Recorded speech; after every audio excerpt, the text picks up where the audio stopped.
ఓం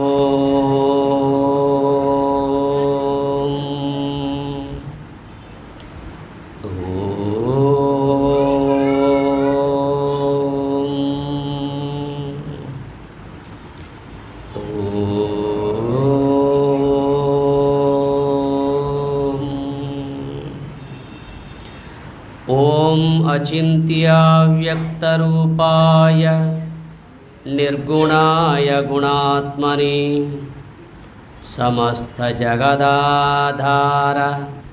మూర్తయే బ్రహ్మణే నమః. ఓం సదాశివసమారంభాం శంకరాచార్యమధ్యమాం అస్మదాచార్యపర్యంతాం వందే గురుపరంపరాం. కైవల్యామృతపానశిష్యవిభవం స్వారాధ్యపీఠస్థితం శ్రీయాదాటినరహరిశిష్యతిలకం వేదాంతవిజ్ఞానదం ఆత్మానాత్మవివేకదత్తసువచం శ్రీలక్ష్మణార్యోత్తమం. పృథ్వీస్థానతురీయమార్గగమనం చైతన్యమూర్తిం భజే.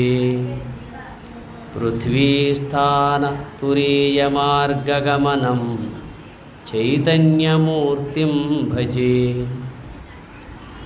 సర్వాధిష్టానమైన పరమాత్మకు నమస్కరిస్తూ లోకోద్ధారకులైన మహాత్ములందరికీ వందనములర్పిస్తూ భగవద్భక్తులు మాతృమూర్తులు మీ అందరి హృదయాలలో ఉన్న ఆత్మస్వరూపానికి నమస్కరిస్తూ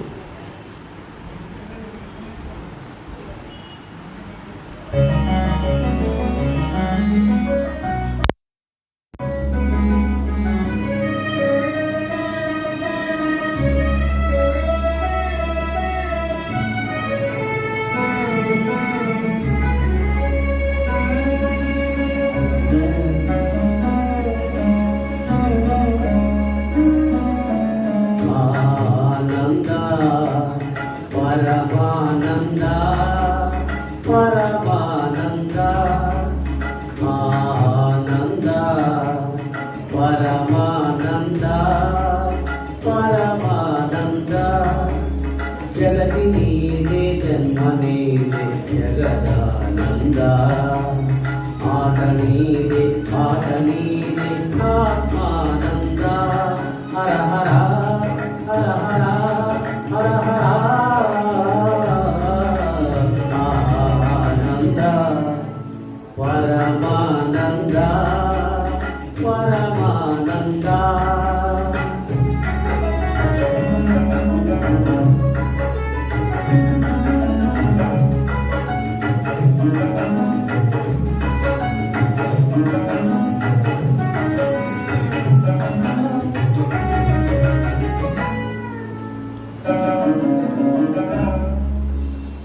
మాయల వలలోన జీవుల బంధించి ముడియుట ఒక ఆట ధర్మానంద.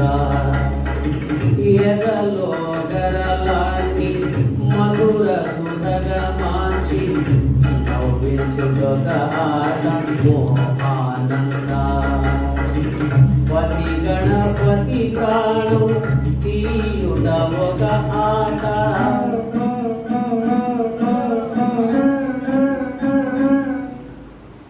వసి గణపతి ప్రాణు తీయుట ఒక ఆట.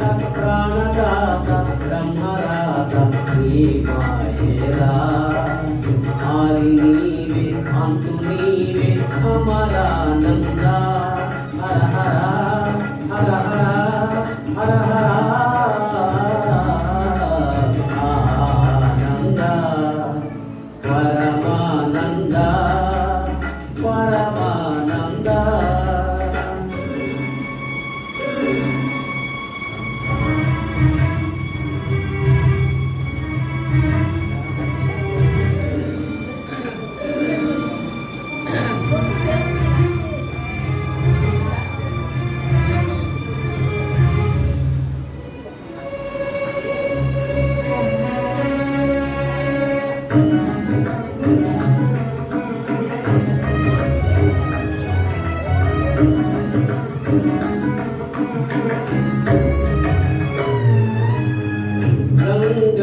తలదాచి ధరణికి మరలించి స్వర్గంగా మార్చావు మధురానంద. పుత్రుని కరుణించి ఉన్నమ నరకాన్ని లేకుండా చేశావు స్వర్గానంద. దానా ధర్మాల ఫలితాలే పసివాళ్ళు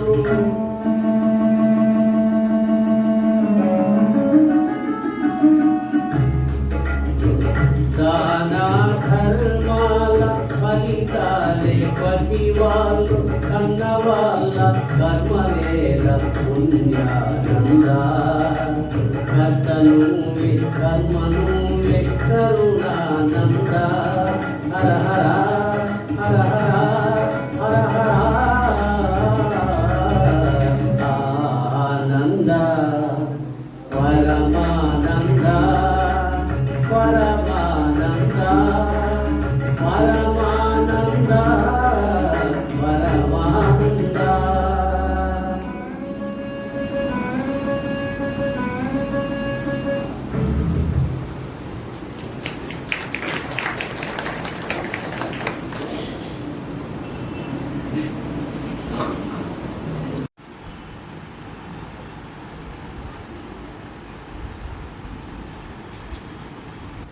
దేవమాయ వలన భూతంబుల వాంగ్మనసంబులకు మరియు దేవమాయ వలన భూతంబుల వాంగ్మానసంబులకు మధ్యఘాతుక లక్షణం బగువృత్తి సులభంబునందిలియరాదు. నీవు ధర్మదేవతవు కృతయుగంబున తపశ్శౌచదయా సత్యంబులను 4 పాదంబులని నీకుంజెప్పుదురు. త్రేతాయుగంబున పూర్వోక్త పాద చతుష్కంబునన్ తపశ్శౌచదయా సత్యంబులందొక్క పాదంబు క్షీణంబయ్యే. ద్వాపరంబునన్ పాదద్వయంబు నశించన్ కలియుగం బంధునిప్పుడు నీకు పాదత్రయంబు భగ్నంబయ్యన్.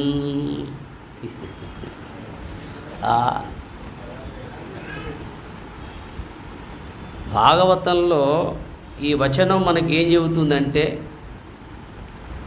పూర్వ ధర్మదేవతకు 4 పాదాలు ఉన్నాయి. ధర్మదేవతకు, ధర్మం అనే దేవతకు 4 పాదాలు ఉన్నాయి. ఏమిటవి? తపస్సు, శౌచము, దయ, సత్యం. తపస్సు, శౌచం అంటే పవిత్రత. తపస్సు చేసేవాళ్ళు, పవిత్రంగా ఉండేవాళ్ళు, దయ కలిగి ఉండేవాళ్ళు, అట్లాగే సత్యవాక్ పరిపాలన చేసేవాళ్ళు. ఈ త్రేతాయుగం వచ్చేసరికి ఓ కాలు పోయింది. 4 కాళ్ళలో ఒక కాలు పోయింది. ఇప్పుడు కుర్చీకి 4 కాళ్ళు ఉంటాయనుకో, ఒక కాలు పోతే ఎట్లా కూర్చోవాలాడు?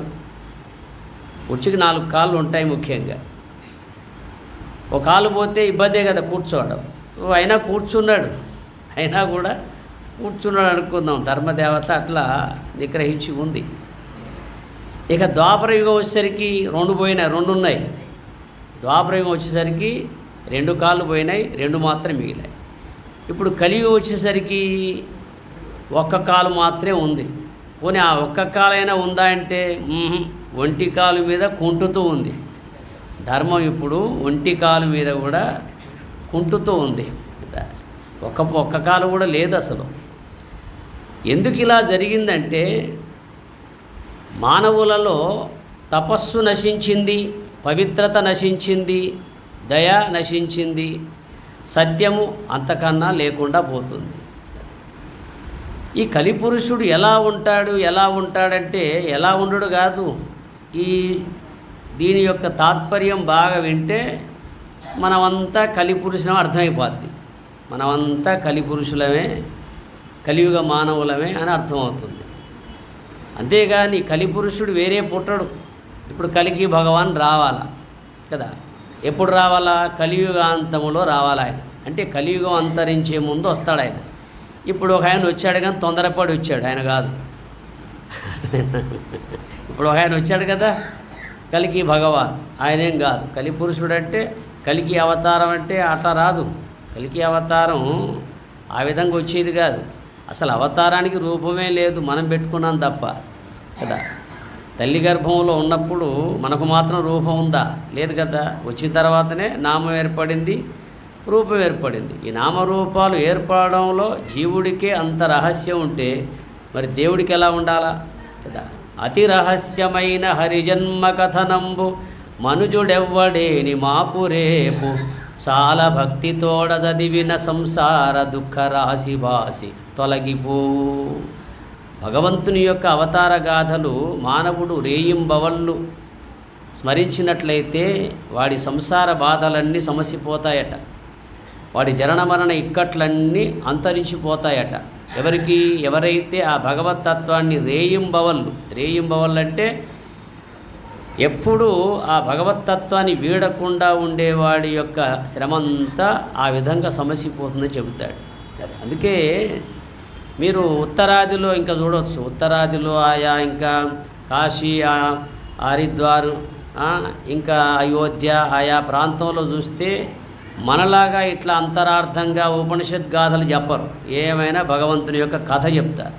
భగవంతుడు ఈ విధంగా అవతరించాడు, ఈ విధంగా దుష్ట శిక్షణ శిష్ట రక్షణ చేశాడు అన్నటువంటి ఇది మాత్రమే చెబుతారు. అది ఎంతసేపు చెబుతారంటే వాళ్ళు మీరు చూడుస్తున్నారు కదా, ఆస్థా టీవీలో కానీ సంస్కార్ టీవీలో కానీ గంటల తరబడి చెబుతారు. అడుగడుగున భజన, అడుగడుగున ఒక స్తోత్రము, అడుగడుగున ఏదో ఒక గాన భజన చేస్తూ ఉంటారు. అంటే శ్రోతలకు కూడా విసుగు రాకుండా మధ్య మధ్యలో ఆ భజనలు చెప్పడం వల్ల వాళ్ళు కూర్చోగలుగుతారు. కొంతమంది లేచి ఎగురుతారు, కొంతమంది లేచి ఆ భజనలో అమ్మవార్లు భక్తులు లేచి ఎగురు ఆనందంతో అట్లా. అంటే ఎట్లాగో వాళ్ళను భక్తి పారవశ్యంలో ముంచాలి అన్నట్టుగా.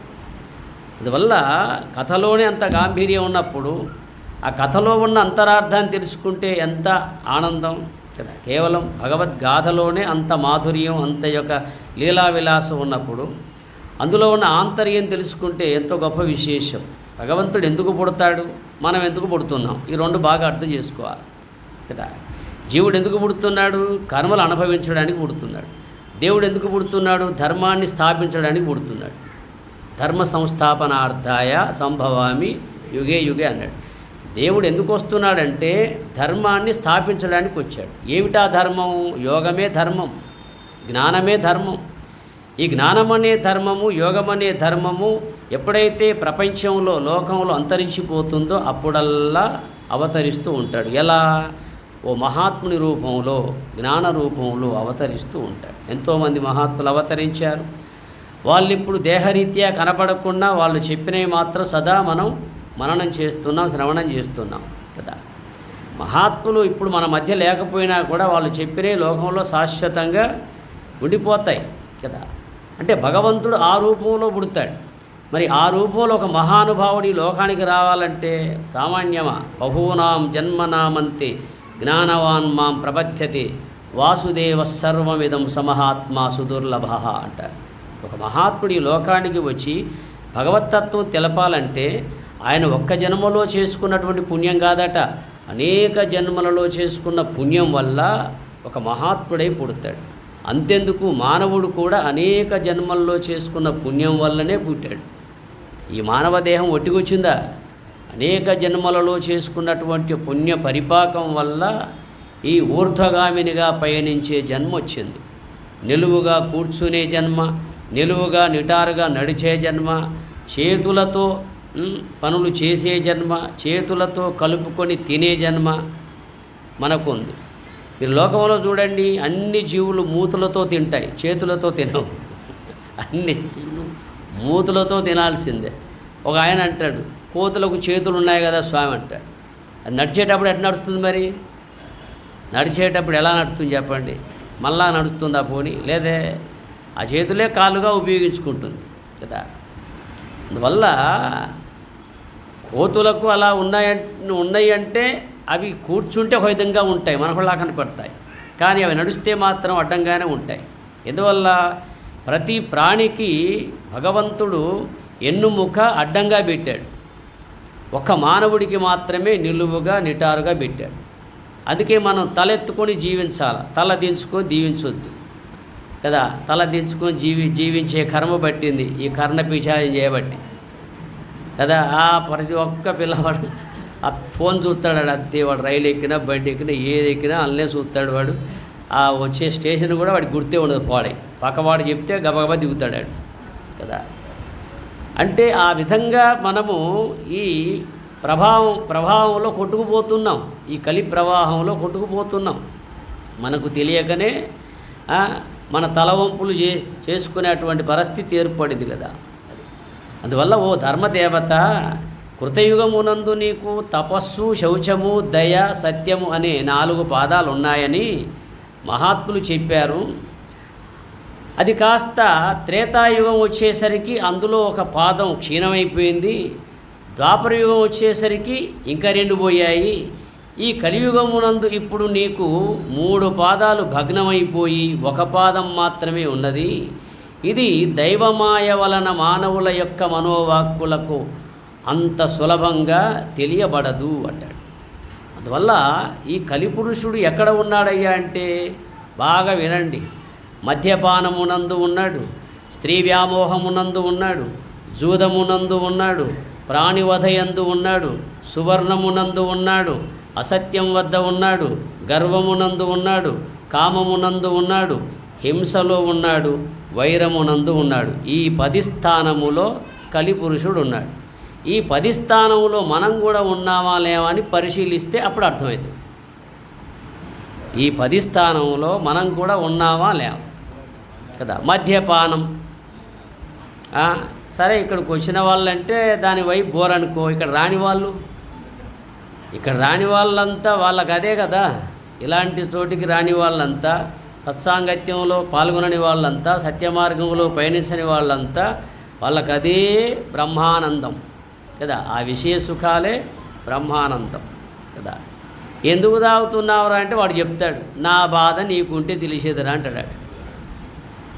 నా బాధలన్నీ మర్చిపోవడానికి త్రాగుతున్నా అంటాడు. అసలే మనస్సు కోతి వంటిది. మానవుడి మనస్సు దేనితో పోలుస్తారు? కోతితో పోలుస్తారు, కుక్కతో పోలుస్తారు, ఇంకా పందితో కూడా పోలుస్తారు. పంది బురద మెచ్చు పన్నీరు మెచ్చునా అన్నాడు వేమన. కుక్కతో ఎందుకు పోలుస్తారు? మీరు చూడండి, కుక్క ఎలా పోతుందో. ఎంతో పని ఉన్నట్టు గబా పోతుంది. సడన్ బ్రేక్, కథం. అక్కడికి పోయిన తర్వాత ఏం గుర్తుకొస్తుందో, చెవులు లటలట ఊపుతుంది, మరో మార్గం పోతుంది. మానవుడు మనసు కూడా అంతే, గబా పోతాడు, ఏదో ఆగుతాడు, మళ్ళీ అయిపోతాడు. కుక్కతో సమానంగా ఎందుకు పోల్చారంటే, ఇప్పుడు ఈ కలియుగ మానవుల గురించి శౌనకాది మునులు సూత మహర్షిని అడిగారు. అయ్యా మహానుభావ, నువ్వు చెప్పే సత్యము, ధర్మము, జ్ఞానము, మోక్షము ఈ కలియుగ మానవులకు అది పట్టదేమో, సులభ సూత్రమైన మార్గాన్ని చెప్పవయా అంటే ఆయన చెప్పాడు. రామ కృష్ణ అనుకుంటే భక్తి భావన కలిగి ఉంటే సరిపోతుంది అన్నాడు. దానికి మహర్షులు ఒప్పుకున్నారా? ఒప్పుకోవాలా. అర్థమైంది. ఆ విషయం తర్వాత చెప్తా మీకు. ఎందువల్ల అంటే ఒప్పుకుంటే మంచిగుండేది. మహాత్ములు ఒప్పుకోవాలా. ఎందువల్ల అంటే మహాత్ములకు తెలుసు, కేవలం రామ అన్నంత మాత్రాన, కృష్ణ అన్నంత మాత్రాన జీవుడికి మోక్షం లేదని ఎందుకు అనుకున్నారు వీళ్ళు? వీడు ఇంద్రియాలలో ఏ ఒక్కటి జయించని వాడికి, వీడికి పంచేంద్రియాలు ఉన్నాయి, ముఖ్యంగా పంచేంద్రియాలు ఉన్నాయి. అందులో కర్మేంద్రియాలు ఉన్నాయి. పంచేంద్రియాలు, జ్ఞానేంద్రియాలు, కర్మేంద్రియాలు 5 ఉన్నాయి. అంతరింద్రియాలు 4 ఉన్నాయి. మనస్సు ఉంది, బుద్ధి ఉంది, అహంకారం ఉంది, చిత్తం ఉంది. వీటిలో ఏది జయించని వాడికి రామ అంటే రాముల్లో ఎలా ఐక్యమవుతాడు? వాడు ఏమీ జయించని వాడికి, ఏ పరీక్షలో 10 మార్కులు రానివాడికి, వాడికి ఎవడన్నా మరో తరగతి పడతాడా? వాడు ఆ తరగతి వీడి ఇంకో తరగతి పోతాడా? వాడి కనీసం కొన్నైనా మార్కులు రావాలి కదా. ఈ తరగతి చదివినందుకు కొన్నైనా మార్కులు వస్తే మరో తరగతి పోతాడు. తరగతి అంటే ఏమిటి? తర అంటే విడుచుట, గతి అంటే పొందుట. ఒకదాన్ని విడిచి ఒకటి పొందుట. తరగతి. పిల్లవాడిని అడిగితే ఏమంటాడు వాడు? 4వ తరగతి, 5వ తరగతి, 6వ తరగతి చెప్తాడు కదా. తరగతి అంటే అర్థం అదే. తర అంటే దాటుట, గతి అంటే పొందుట. ఒకదాన్ని దాటి ఒకటి పొందుట, దాన్ని తరగతి అన్నారు. తెలుగు పదాలకు అంత అర్థం ఉందండి తరగతి అంటే కదా. అందువల్ల అజ్ఞానాన్ని వీడి, అవిద్యను వీడి, తెలియనితనాన్ని వీడితే వాడు ఇంకో గతిని పొందుతాడు. దీన్ని ఏమాత్రం వీడలా, ఈ అజ్ఞానాన్ని, అవిద్యను, తెలియనితనాన్ని ఏమాత్రం వీడలా, ఈ మాయలోనే పరిభ్రమిస్తూ ఉన్నాడు, వాడు ఎలా పొందుతాడు అని నారద మహర్షి ఈ జిహ్వేంద్రియాన్ని, గుహ్యేంద్రియాన్ని జయించిన వాడు మాత్రమే వాడు సులభంగా మోక్షాన్ని పొందుతాడు. ఈ రెండిట్లో ఏది జయించకున్నా వాడెవడు పొందలేడని నారద భక్తి సూత్రాల్లో చెబుతాడు. అందుకే మహాత్ములు ఎందుకు ఒప్పుకోలేదంటే మన పట్ల మన యొక్క గుణగణాలు వాళ్ళకు తెలుసు. మన యొక్క గుణగణాలు తెలుసు. ఎట్లా అంటే మీకు విషయం చెప్తాను. ఇప్పుడు బ్రహ్మదేవుని గురించి తెలియాలంటే బ్రహ్మ పురాణం చదవాలి. విష్ణు దేవుని గురించి తెలియాలంటే విష్ణు పురాణం చదవాలి. శివుని గురించి తెలియాలంటే, శివుని మహిమ తెలియాలంటే శివ పురాణం చదవాలి. అమ్మవారు శక్తి స్వరూపుని గురించి తెలియాలంటే దేవి భాగవతం చదవాలి. మార్కండేయ పురాణంలో ఉంటుంది. ఈ విధంగా ఒక్కొక్క దేవుని యొక్క మహిమ తెలియాలంటే ఆయా దేవుని యొక్క పురాణం చదవాలి. మానవుని యొక్క గుణగణాలు తెలియాలంటే ఏ పురాణం చదివితే తెలుస్తుంది చెప్పండి? మానవ పురాణం ఉందా ఎక్కడన్నా? మానవుడు ఇలాంటివాడు, అలాంటివాడు. శివుని యొక్క గొప్పతనం తెలియంటే శివపురాణం, బ్రహ్మ యొక్క గొప్పతనం తెలియంటే బ్రహ్మపురాణం కదా. ఆయా దేవతల యొక్క గొప్పతనం తెలియాలంటే, లీలలు తెలియాలంటే ఆయా పురాణాలు చదవాలి. మానవుడు ఇట్టివాడు, మానవుడి యొక్క గుణగణాలు తెలియాలంటే ఏ పురాణం చదవాలా? ప్రత్యేకించి మన పేరు మీద ఏమీ రాయకుండా అన్ని పురాణాలు మనయే. అన్ని పురాణాల్లో మనమే కనపడతాం కదా. అందుకే పురాణాల్లో ఉన్న పేర్లన్నీ వాళ్ళయే, కానీ కథలన్నీ మనయి. పురాణాల్లో ఉన్నటువంటి ఋషులయ్యి, భక్తులయ్యి, సాధకులయ్యి, ప్రశ్నించేవారి, సమాధానం చెప్పేవారి పేర్లన్నీ వాళ్ళయే, కానీ కథలు ఎవరి? మనవి. మనమేనా అంటే ఇంకా వచ్చే వాళ్ళవి కూడా, పోయిన వాళ్ళవి, ఇప్పుడు మనం ఉన్న వాళ్ళము, ఇంకా వచ్చే వాళ్ళవి కూడా అందులోనే కనబడతాయి. అందుకే మానవుని గురించి ప్రత్యేకించి ఏ పురాణం రాయాలా? అన్ని పురాణాలు మనయే. ఆయా దేవతలకు ఒక్కొక్కటే, మనకు అన్నీ మనయే కదా. యజమానికి ఒకటే ఇల్లు, ఒకటే కూర, ఒకే చారు, ఒకే పచ్చడి. అడుక్కు తినేవాడికి ఎన్ని ఇళ్ళు అన్నట్టుగా యజమాని పాపం ఏదో సరిపెట్టుకుంటాడు, ఒక కూరతో, పులుసుతో, ఓ పచ్చడితో, మజ్జిగతో. కానీ బయట తిరుక్కునేవాడు ఏం వేస్తామమ్మా, ఈ కూర నాకెందుకులని పోతాడాడు. ఇంకా వాడికి 100 ఇండ్లు, 1000 ఇండ్లు అన్నట్టుగా ఆయా దేవతలకు ఒకే ఒక పురాణం ఉంది, కానీ మనకు అన్ని పురాణాలు మనవే అనేది అందులో అర్థమవుతుంది. ఎందుకంటే ఏ గుణము గలవాడు ఆ స్థితిని పొందుతాడు, ఏ వైపు ప్రయాణం చేసేవాడు ఆ గతిని పొందుతాడు అన్నటువంటి విషయం అంతా మనకు పురాణాల్లో, శాస్త్రాల్లో చెప్పబడింది. అందువల్ల మానవుడు ఈ మద్యపానము ఎందుకు స్వీకరిస్తున్నావురా అంటే వాడు ఏదేదో చెప్తాడు కదా. అసలే మనస్సు కోతి వంటిది. ఆ కోతికి కళ్ళు దాపిస్తే ఎలా ఉంటుంది చెప్పండి? పూర్వం అట ఓ కోతి తాడు చెట్టు ఎక్కి కళ్ళు తాగిందట. కళ్ళు తాగి అక్కడి నుంచి కళ్ళు తిరిగి కింద పడ్డది.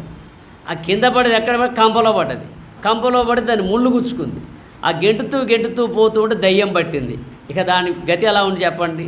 అసలే కోతి, దానికి కళ్ళు దాపించడం, దానికి ముళ్ళు గుచ్చుకోవడం, పోతూ దయ్యం పట్టడం ఎలా ఉంటుంది చెప్పండి? చంచలమైన కోతే కదా. అట్లాగే చంచలమైన మనస్సుకు నిశ్చలంగా ఉండాలంటే దానికి జ్ఞానమే ప్రధానం. అర్థమైందా? జ్ఞానాన్ని దానికి అందిస్తే అది నిశ్చలంగా, నిర్మలంగా, పవిత్రంగా ఉంటుంది. ఈ కిటుకు తెలియక మానవులు ఏదో పోతూ ఉన్నారు అంతే. అందుకోసం ఈ మద్యపానములో ఉన్నవాడు మానవుడే కదా. అట్లాగే స్త్రీ వ్యామోహం గలవాడు మానవుడే కదా. మద్యపానం గలవాడు, సేవించేవాడు కలియుగ పురుషుడే. అట్లాగే స్త్రీ వ్యామోహం గలవాడు కలియుగ పురుషుడే కదా. అట్లాగే జూదం. ఇప్పుడు జూదం అంటే ఇప్పుడు మనం భారతంలో చూస్తాం. ధర్మరాజు అంతటి వాడు జూదమాడితే ఏమైనాడు? అడవుల పాలైనాడు కదా, ఇడుముల పడ్డాడు కదా. అడవుల పాలై ఇడుముడబడ్డటువంటి ధర్మరాజును చూసి మనం నేర్చుకోవాలి. జూదం ఎంత ప్రమాదం చూడండి. ఈనాడు పిల్లలు అంటే చదువుకునే పిల్లలు బెట్టింగ్ అని చేసుకొని వాళ్ళు ప్రాణాలు తీసుకుంటున్నారు. ప్రాణాలు ఏమికొచ్చేది చెప్పండి? ఎవడు గెలిస్తేనేమి, ఎవడు ఓడితేనే. వాడు గెలుస్తాడని వీడు బెట్టు పెట్టడం, వీడు గెలుస్తాడని వాడు బెట్టు పెట్టడం. ఇది ఏవైనా సంస్కారాన్ని ఇచ్చే, బుద్ధినిచ్చే, జ్ఞానం ఇచ్చే మార్గమేనా? కాదు కదా. అవసరమా? లేదు కదా. మరి జూదం అంటే అనేక రకాలుగా ఉంటుందండి. అది అట్లాగే ప్రాణివధ, జీవహింస చేయడం కదా. ప్రాణివధ హింస 3 రకాలుగా ఉంటుందండి. హింస 3 రకాలుగా ఉంటుంది. శారీరక హింస, మానసిక హింస, జీవహింస.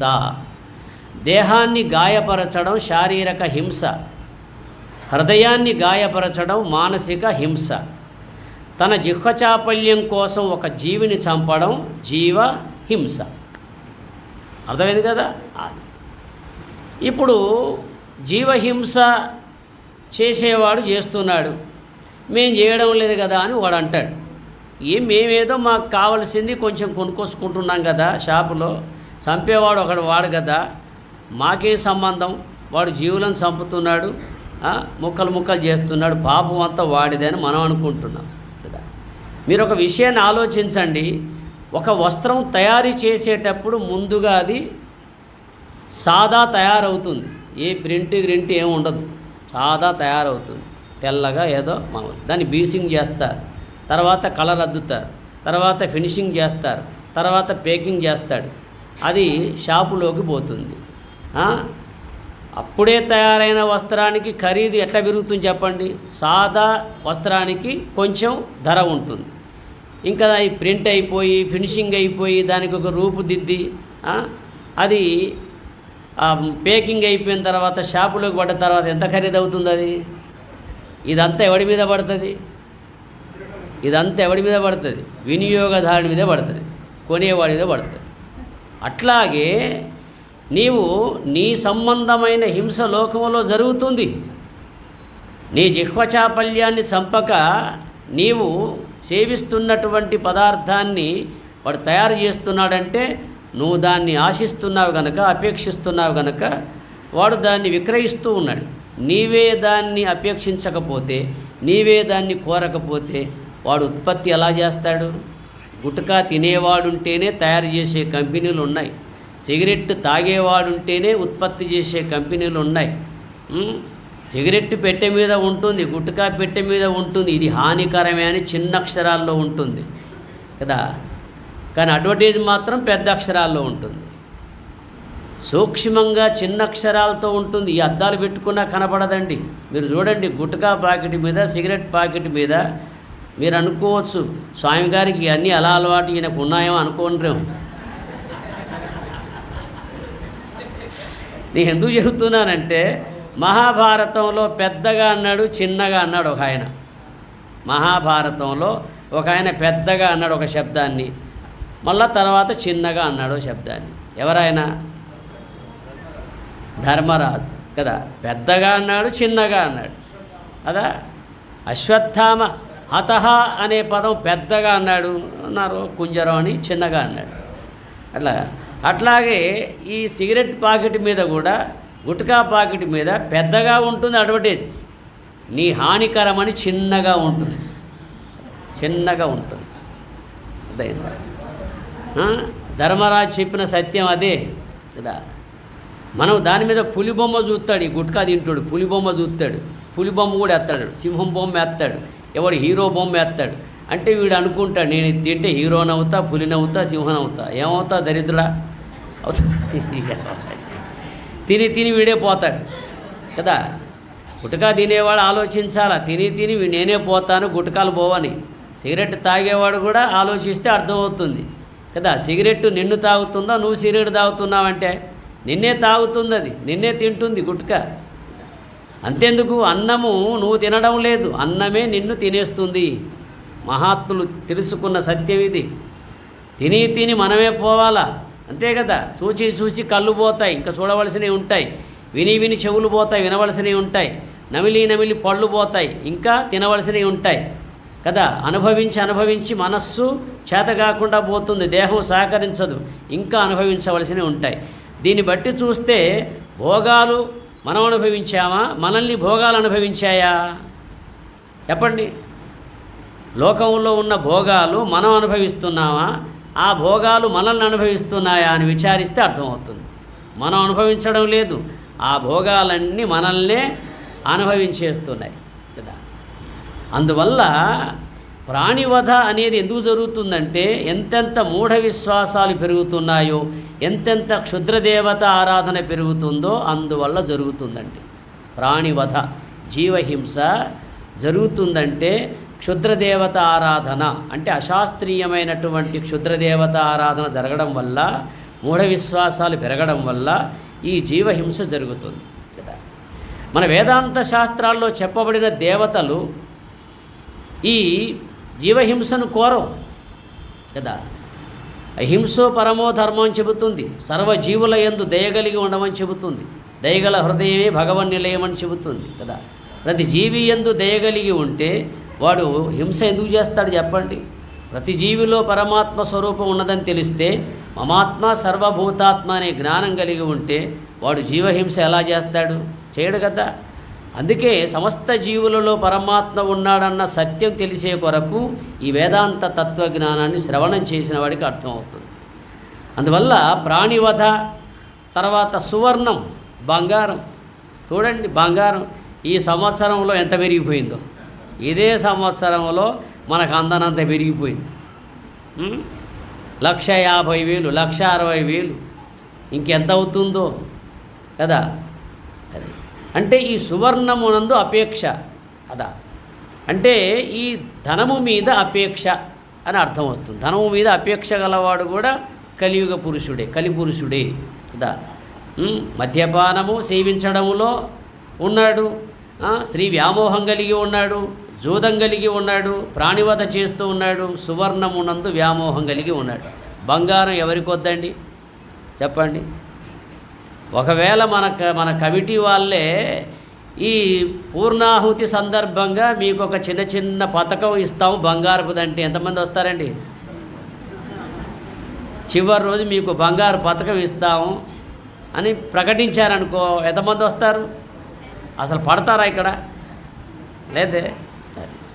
అంటే ఆ విధంగా మనం వ్యామోహపడుతున్నాం, ఒక వస్తువు మీద వ్యామోహపడుతున్నాం కదా. ధన వ్యామోహం దాన్ని అంటారు. ఈ ధన వ్యామోహం అనేది కూడా దానికే దారితీస్తుంది. సువర్ణం చోట ఉన్నాడట కలిపురుషుడు. అట్లాగే అసత్యం ఆడే చోట అగ్రగణ్యుడు వీడు కదా. ఎందువల్ల అంటే పొద్దున్న లేస్తే ఈ నాలుకతో సత్యవాక్కులు పలికేవాళ్ళు తక్కువ, అసత్యవాక్కులు పలికేవాళ్ళు ఎక్కువ.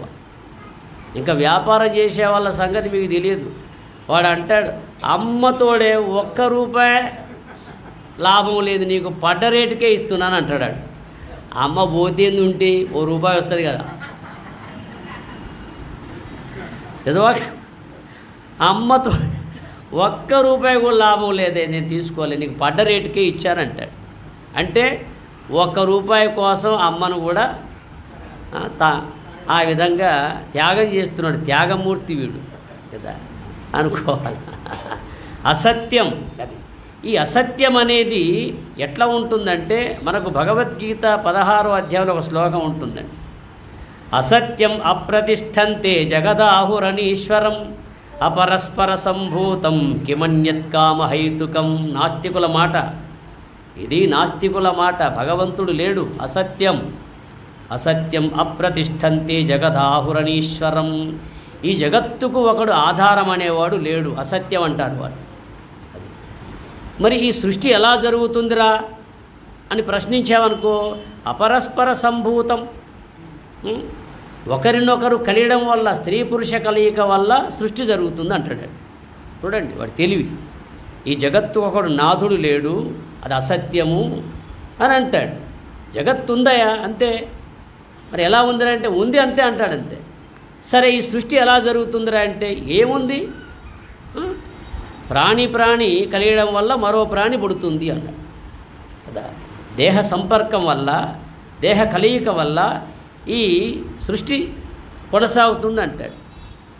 ఈ సృష్టి ఆ విధంగా కొనసాగుతుందా? ఈ మట్టి ముద్ద 2 ముద్దలు కలిస్తే ముద్దల పట్టి పుట్టాలా? ఒక కుక్క పిల్ల పుట్టొచ్చు కదా. మనిషి కలిస్తే, స్త్రీ పురుష సంయోగం జరిగితే సృష్టి జరుగుతుంది అని కేవలం ఒక మాటలు వదిలేస్తే, మరి ఈ మట్టి దేహానికి ఆ మట్టి దేహం కలవడం వల్ల మరో మట్టి ముద్ద పుడుతుందంటే ఎలా అది? ఈ సృష్టి రహస్యం కాదా ఇది? చెప్పండి. తల్లిదండ్రులు భుజించిన శుక్ల శోణితం వల్ల ఒక మాంసం ముద్ద ఏర్పడి దానికి అవయవ ఆకారాలు పుట్టి దానికి ప్రాణం వచ్చి ఈ లోకానికి వస్తుందంటే అది దేవుడి యొక్క మహిమ కాదా? ఎవరి మహిమ అది? భగవంతుని మహిమ కాదా? చెప్పండి. మన నాస్తికులు ఏమంటారు తెలుసా? ఏముందా, దేవుని మహిమ ఏముంది?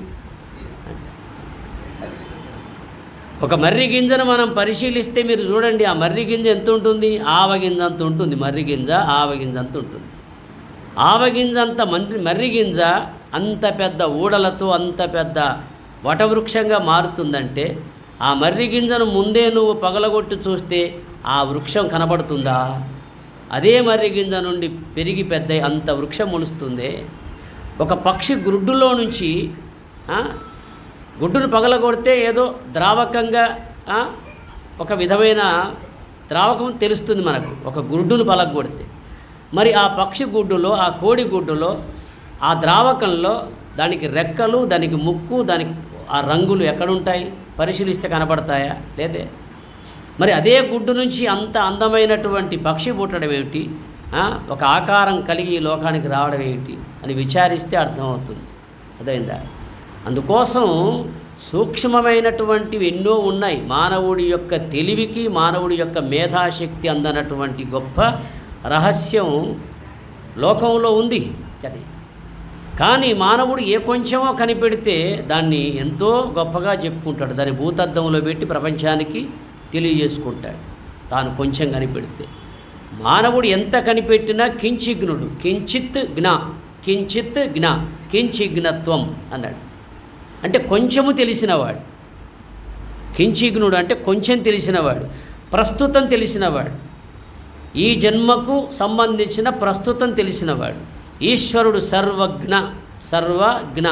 సర్వజ్ఞుడు, అన్నీ తెలిసినవాడు. భూత భవిష్యత్తు వర్తమాన కాలాలు తెలిసినవాడు ఈశ్వరుడు, ప్రస్తుతం తెలిసినవాడు జీవుడు. మనకు ప్రస్తుతం తెలిస్తేనే ఇన్ని గంతులేస్తున్నామే. ఇక గత జన్మలో జరిగింది, రాబోయే జన్మలో జరిగేది తెలిస్తే ఎంత గందరగోళం చేసేవాళ్ళం చెప్పండి. రాబోయే జన్మ రహస్యం తెలిసినా, గత జన్మ రహస్యం తెలిసినా ఇంకెంత అనర్థాలు సృష్టించే వాళ్ళని చెప్పండి. అందుకే భగవంతుడు మనకు ప్రస్తుతం మాత్రమే జ్ఞప్తి ఉండేట్టుగా సృష్టించాడు, మన తెలివికి, మన బుద్ధికి. అది గత జన్మలో ఏమిగా ఉన్నా మనకు తెలియదు కదా. ఎందుకంటే ఈ విషయం మనకు భగవద్గీతలో ఒక చోట అర్జునుడు అడుగుతాడు. ఈయన ఒక మాట ఏమంటాడు 4వ అధ్యాయంలో, నేను ఈ యోగ రహస్యాన్ని, ఈ జ్ఞానాన్ని ముందు సూర్యునికి చెప్పాను, సూర్యుడు మనువుకు చెప్పాడు, మను ఇక్ష్వాకుకు చెప్పుకున్నాడు, ఇప్పుడు నీకు చెబుతున్నాను, నువ్వు బంధుడవు, సఖుడవు, స్నేహితుడవు కనుక నీకు చెబుతున్నానంటే అర్జునుడు అన్నాడు ఏమని? అయ్యా, సూర్యుడు ఎప్పటివాడో కదా, మరి మీరు ఇప్పటివారు కదా, ఆయనకి ఎలా బోధించావు అని అడుగుతాడు. ఇప్పుడు నేనే ఉన్నాననుకో, మీ తాతగారికి నేనే ఉపదేశం ఇచ్చాను అన్నాను అనుకో, మీ తాతగారికి నేనే ఉపదేశం ఇచ్చానంటే స్వామి మీకు ఎన్నేళ్ళు అంటారు కదా. మా తాతగారు ఎప్పుడో పోయినాడు, మీరు ఇప్పటివారు కదా, ఎలా ఉపదేశం ఇచ్చారంట. అది పొసగదు. ఎందుకంటే జీవుడు ఇప్పటివాడు, దేవుడు ఎప్పటివాడు. అందుకు దానికి సమాధానంగా ఏమన్నాడు? అర్జున, నీకు నాకు అనేక జన్మలు గడిచినాయి, నీకు తెలియదు, నాకు తెలుసు అన్నాడు. నీకు నాకు అనేక జన్మలు గడిచాయ్యా, జీవోదేవ సనాతన, కానీ నాకు తెలుసు, నీకు తెలియదన్నాడు. నాకు తెలుసు అన్నప్పుడు ఈశ్వరుడు సర్వజ్ఞుడు, అన్నీ తెలిసినవాడు, భూత భవిష్యత్తు వర్తమాన కాలాలు తెలిసినవాడు. జీవుడు ఇప్పుడు మాత్రమే తెలిసినవాడు, ప్రస్తుతం తెలిసినవాడు. అందువల్ల దేవుడికి జీవుడికి ఏమిటయ్యా తారతమ్యం అంటే, దేవుడు ఈశ్వరుడు మాయను వశం చేసుకున్నవాడు, జీవుడు అవిద్యకు వశమైనవాడు. ఇది బాగా గుర్తుపెట్టుకోవాలి. వశమైన వాడి కంటే వశం చేసుకున్నవాడు గొప్పవాడండి కదా. మనం వశమైనాం, ఇంద్రియాలకు వశమైనాం, మనస్సుకు వశమైనాం, బుద్ధికి వశమైనాం, త్రిగుణాలకు వశమైనాం, అవిద్యాబద్ధులం, అజ్ఞానానికి వశమైనాం.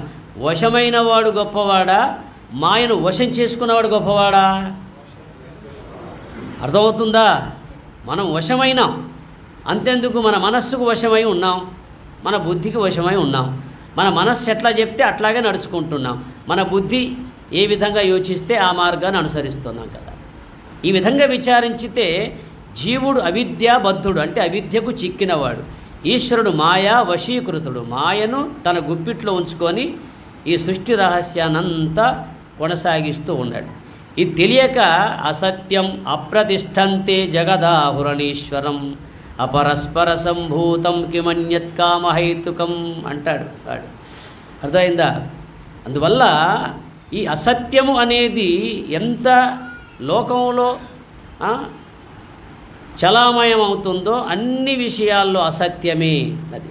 అందుకే కలియుగం కలితీయుగం, కలియుగం కలితీయుగం. ఈ యుగం పేరు కలియుగం. అంటే ఈ కలియుగంలో కలితీ లేనిది ఉందా? కలితీ లేనిది లేదే. మరి ప్రతి వస్తువు కలితిని తయారు చేస్తున్నాడు. అట్లాగే అసత్యం గర్వం. గర్వం అంటే తనకు తానే సమర్థుడు అనే విర్రవీగే తత్వం ఉంది, దాన్ని గర్వం అంటారు. తనకు తానే సమర్థుడనన్నటువంటి యొక్క గర్వం, అహంకారముతో విర్రవీగేదాన్ని గర్వం అంటారు. తర్వాత కామం అంటే కోరికలు. కోరికలు ఎన్ని అనుభవించినా చాలుననకుండా కావాలనే కోరిక. మరి ఈ కాముడు చావాలంటే ఉట్టిగా చేస్తాడా? కాముడంటే మన్మథుడు. ఏ మథుడు? మన్మథుడు. మనస్సును మదింపజేసేవాడు మన్మథుడు, మనస్సులో కోరికలు పుట్టించేవాడు మన్మథుడు. మరి ఈ మన్మథుడు చావాలంటే ఏ కన్ను తెరవాలా? ఏ కన్ను తెరవాలా? శివుడు ఏ కన్ను తెరిచాడు? 3వ కన్ను తెరిచాడు. మరి నీకు కూడా ఒక 3వ కన్ను ఇస్తాడు గురుడు కదా. నీకు కూడా 3వ కన్ను ఉంది, జ్ఞాననేత్రం ఉంది, కాకపోతే అది మూసుకొని ఉంది, దాన్ని తెరిపిస్తాడు గురుడు కదా. ఎట్లయితే మన్మథుడు కాముడు ఈ 3వ కన్ను తెరుస్తాడో అప్పుడు ఆ మన్మథుడు బూడిదైపోతాడు కదా. అంటే కోరికలన్నీ అంతరించిపోతాయి కదా. బ్రహ్మజ్ఞాన తత్పరుడికి కోరికలు ఉండవు కదా. ఎందువల్ల అంటే వాడికి తెలుసు ఏది కోరినా కొరతే, ఏది కోరినా కొరతే. మీకు విషయం చెప్తాను. పూర్వం ఈ శివాజీ మహారాజ్ గురువు గారు సమర్థ రామదాసు. ఈ సమర్థ రామదాసు అనేటాయన శివాజీ మహారాజుకు గురువు. దేశమంతా పర్యటించాడు. అవసాన దిశ ఇక నా శిష్యుని ఆశ్రయిస్తే ఏదో ఆశ్రయం కట్టుకొని ఓ కుటీరం కట్టుకొని అందులో తప చేసుకుంటాను, కాలయాపన చేస్తానని శివాజీ మహారాజు దగ్గరికి వస్తాడు. వచ్చినప్పుడు ఈ శివాజీ మహారాజు పూజ చేస్తూ ఉంటాడు, ఆ కాళికా మాతకు పూజ చేస్తూ ఉంటాడు. ఆ రాజభటులు ఈయనను కూర్చోబెట్టారు. స్వామివారు మా రాజుగారు పూజ చేస్తున్నారు, కాస్త కూర్చోండి, ఆయన బయటికి రాగానే మీరు ఆయనతో కలవచ్చు అని చెప్తే కూర్చుంటాడు. ఆయన పూజ అంతా అయిపోయింది, ఏమేమో చేశాడు, అంతా అయిపోయింది, హారతి అయిపోయింది, అంతా అయిపోయింది. అమ్మగారిని కోరుకుంటున్నాడు, అమ్మ నాకు ఈ బలాన్ని ఇవ్వు, ఆ బలాన్ని ఇవ్వు, ఇది ఇవ్వు, అది ఇవ్వు అని ఏమేమో కోరుకుంటున్నాడు. ఎవరు? శివాజీ మహారాజ్. ఇవన్నీ సమర్థ రామదాసు యొక్క చెవులో పడ్డాయి, గురువుగారి చెవులో పడ్డాయి. ఇక లేచిపోతున్నాడు. ఏమి స్వామి ఇంతవరదాకా కూర్చున్నారు, రాజుగారు బయటకు వస్తారు కూర్చోండి అంటే, అయ్యా వాడే అడుక్కుంటున్నాడు, నాకేమి ఇస్తాడన్నాడు. వాడే అడుక్కుంటున్నాడు బికారిగాడిలాగా, నాకేమి ఇస్తాడాడు అనిపోయినాడు. చూడండి, అంటే మహాత్ములకు ఆ కోరికలు ఉండవు. ఎందువల్ల? వాళ్ళ హృదయం జ్ఞానముతో నిండి ఉంటుంది కనుక కోరికలకు తావు ఉండదు. సామాన్యుల కోరికలు ఉంటాయి. ఆ కోరికలు ఎలా ఉంటాయి? సముద్రం ఒడ్డున కూర్చొని అలలు ఎన్ని వస్తాయి చెప్పండి? అలలు ఎన్ని వస్తాయి? లెక్క ఉందా? లెక్క లేదు కదా. అందుకే మానవుడు తన మనస్సే సరోవరం అని తెలుసుకుంటే మానస సరోవరం ఎవడు పోడండి. ఇప్పుడు మానస సరోవరం పోతున్నారు లక్షలు ఖర్చు పెట్టి. ఎందుకంటే చైనా వాడికి సగం ఇవ్వాలి మన భారతదేశం. అది మధ్య బోర్డర్లో ఉంది. చైనా వాడిలో సగం ఉంది, మన దేశంలో సగం ఉంది. వాడికి సగం టికెట్ ఇవ్వాలి. 3 లక్షలు మాత్రమే. ఇప్పుడు 4 లక్షలు చేశారులే. అర్థమైంది? అక్కడికి పోవాలంటే 4 లక్షలు కావాలి మీకు. అట్లా అక్కడ మీరు పోయి చూస్తే అక్కడ వాళ్ళు చెప్తారు కదా, మానస సరోవరంలో హంసలు ఉంటాయని చెప్తారు. మానస సరోవరంలో హంసలు ఉంటాయని. మీరు పోయి అడగండి ఎవరినైనా, హంసలేయా అంటే వాడు అంటాడు, అక్కడ ఉన్నాడు, మొన్నటిదాకా ఉన్నాయండి ఇప్పుడే లేవంటాడు. ఎవరు పోయినా అదే మాట అంటాడు, మొన్నటిదాకా ఉన్నాయండి, అంత కలి ప్రభావం లేకుండా పోయినాయి అంటారు. అవి ఉన్నదిలే లేదు. హంస అనేది లౌకికంగా లేదండి. ఒకవేళ ఉన్నదనుకో నీకేమొచ్చే? నీలో ఉంది ఒక హంస, నీలో ఉంది ఒక ప్రాణరూపంలో ఉంది హంస. అది హంస. ఆ హంసను గుర్తించితే, మన మనస్సును గుర్తించితే అదే మానస సరోవరం అవుతుంది. సరోవరం అంటే సముద్రం కదా. మన మనస్సే ఒక పెద్ద సముద్రం. దాంట్లో వచ్చే అలలన్నీ ఏమిటి? ఆలోచనలన్నీ అలలే. సముద్రంలో ఏముంటాయి? అలలుంటాయి. మన మనస్సులో ఏముంటాయి? ఆలోచనలు ఉంటాయి కదా. ఈ ఆలోచనలతో కూడిన మనస్సే మానస సరోవరం. నీలో ఉన్న హంసయే ఆ యొక్క గొప్ప శ్రేయస్సును కలిగి ఉంది. హంస యొక్క గొప్పతనం తెలుసునా? హంస ఎంత గొప్ప పని చేస్తుందో మనకు అర్థం కావాలా. హంస పాలను నీళ్లను వేరు చేస్తుందని మనం వింటున్నాం. హంస పాలను నీళ్లను వేరు చేస్తుందట. ఎట్లా తెలియాలా ఇది? ఇప్పుడు ఆ హంసలు లేవు, ఎట్లా తెలియాలా? మరి మనలో హంస ఉన్నది. మనలో ఈ ఉచ్ఛ్వాస నిశ్వాస రూపంలో హంస ఉన్నది. ఈ హంస చేసే మేలు మనం తెలుసుకుంటే అరే ఇంతకంటే గొప్ప హంసం లేదని అర్థమవుతుంది. హంసోపనిషత్తు చదివితే మీకు అర్థమవుతుంది. మీరు ఒక చిన్న పిల్లవానికి పాలు దాపియండి, లేదా జ్యూస్ దాపియండి, లేదా టీ దాపియండి, కాఫీ దాపియండి. వాడు పోసేటప్పుడు ఏం పోస్తాడు చెప్పండి? పాలు దాగి పాలే పోసాడనుకో ఆ తల్లికి ఎంత బాధ. జ్యూస్ దాగి జ్యూసే పోసాడనుకో ఆ తల్లికి ఎంత బాధ. ఎన్ని హాస్పిటల్ తిరగాల చెప్పండి. మన విషయం చెప్పుకుంటే వికారం ఉంటుంది, చిన్నపిల్లలు చెప్పుకుంటే బాగుంటుంది కదా. మనం తీసుకున్న ఆహారము అరిగించి దేహానికిచ్చి ఆ చెత్త చెదారమైన ఆహారాన్ని, ఆ మాలిన్యాన్ని వేరు చేసే హంస ఏది? ఇదా అదా? చెప్పండి. మనలో ఉన్న హంస స్వరూపము మనం పాలు తాగినా, టీ తాగినా, కాఫీ తాగినా, జ్యూస్ తాగినా, ద్రవ పదార్థం ఏది తాగినా అందులో ఉన్న సారాంశాన్ని దేహానికి ఇచ్చి నిస్సారాన్ని మూత్రంగా విసర్జింపజేస్తుంది. మనం తిన్న ఆహారాన్ని అరిగించి అందులో ఉన్న నిస్సారాన్ని, మాలిన్యాన్ని వేరు చేసి బయటపడేస్తుంది. ఏ హంస గొప్పది? మహాత్ములు ఈ హంసను గుర్తించారు కదా. అందువల్ల లోకంలో హింసను వీడినవాడు హంసను ఆశ్రయిస్తాడండి. హింసను వీడినవాడు హంస యొక్క గొప్పతనాన్ని తెలుసుకుంటాడు.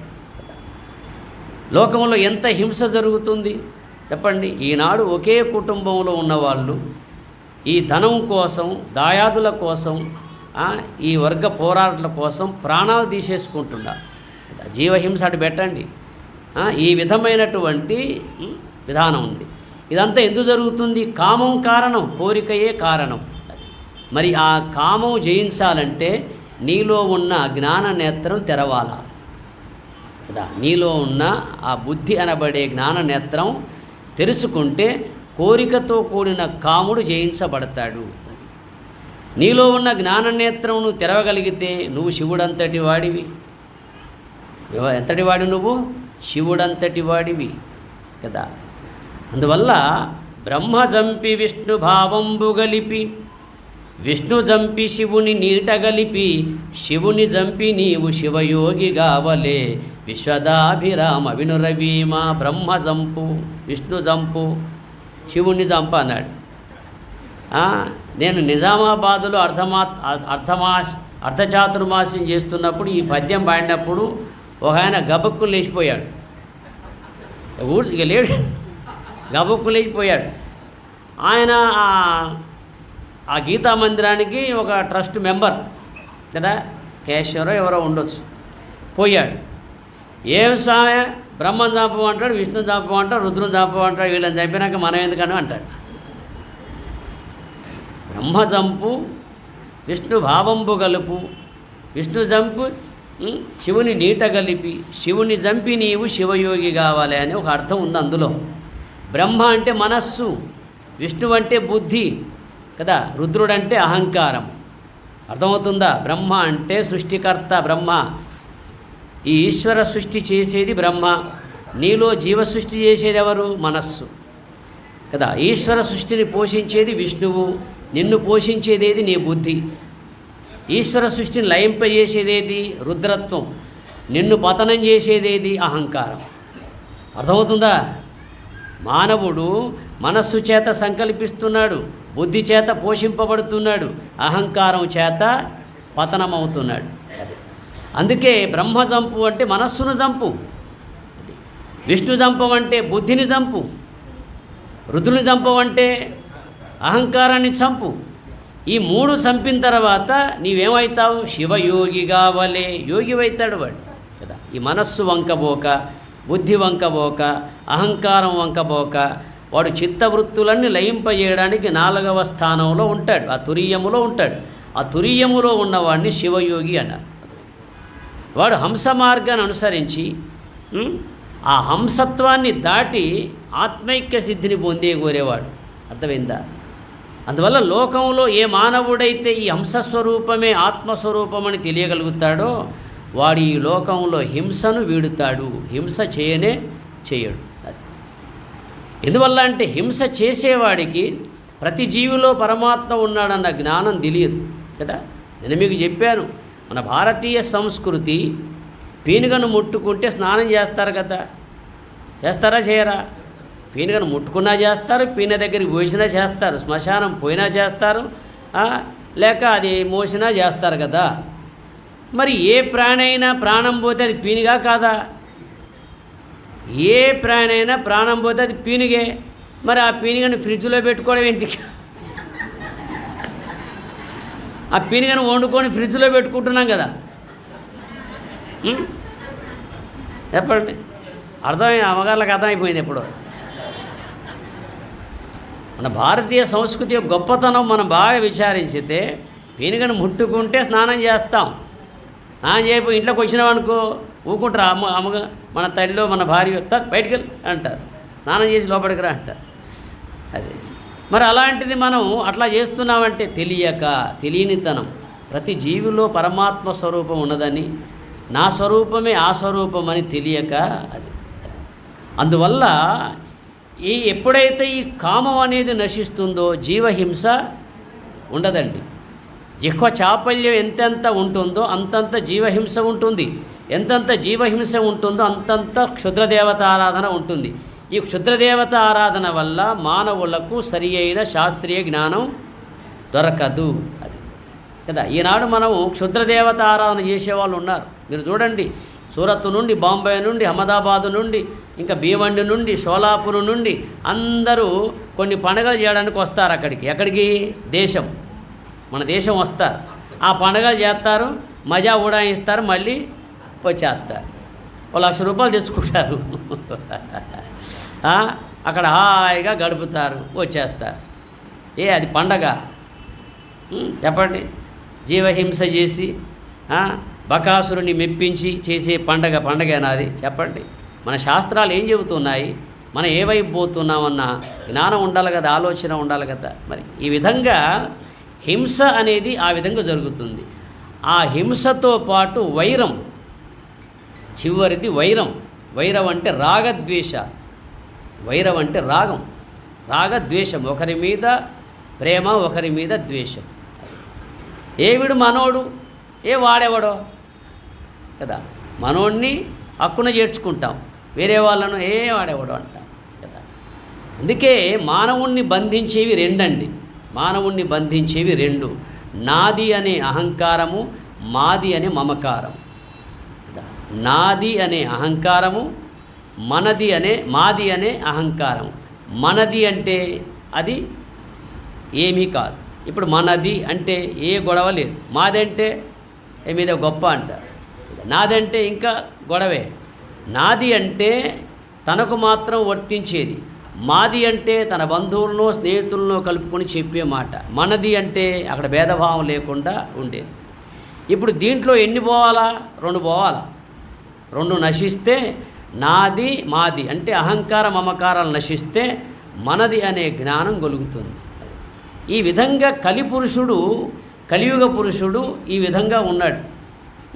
మద్యపానమునందు ఉన్నాడు, స్త్రీ వ్యామోహమునందు ఉన్నాడు, జూదమునందు ఉన్నాడు, ప్రాణివధ చేస్తూ ఉన్నాడు, సువర్ణం బంగారం మీద వ్యామోహం కలిగి ఉన్నాడు, అసత్యమే పలుకుతున్నాడు, గర్వం కలిగి ఉన్నాడు, అహంకారం కలిగి కోరికలతో కూడిన కామం కలిగి ఉన్నాడు, హింస చేస్తూ ఉన్నాడు, వైరం కలిగి ఉన్నాడు. ఈ 10 స్థానాల్లో కలిపురుషుడు తాండవిస్తున్నాడు. ఈ 10 స్థానాలను తాండవిస్తున్నటువంటి విషయాలన్నీ మనకు టీవీలో కనపడుతున్నాయి కదా. ఈనాడు మహాత్ములు వచ్చి ఎంత చెప్పినా మనం వింటామా? ఓ క్రికెట్ స్టార్ వచ్చి చెప్తే వింటాం, ఓ సినిమా స్టార్ వచ్చి చెప్తే వింటాం. ఈ సబ్బు వాడండి, ఈ బ్రష్ వాడండి, ఈ టూత్పేస్ట్ వాడండి అని చెబితే దాన్నే వాడతాం. వాడు ఏం చేసుకుంటున్నాం? వాడు చెప్పిన టూత్పేస్ట్ వాడి పనులు కొట్టుకుంటున్నాం.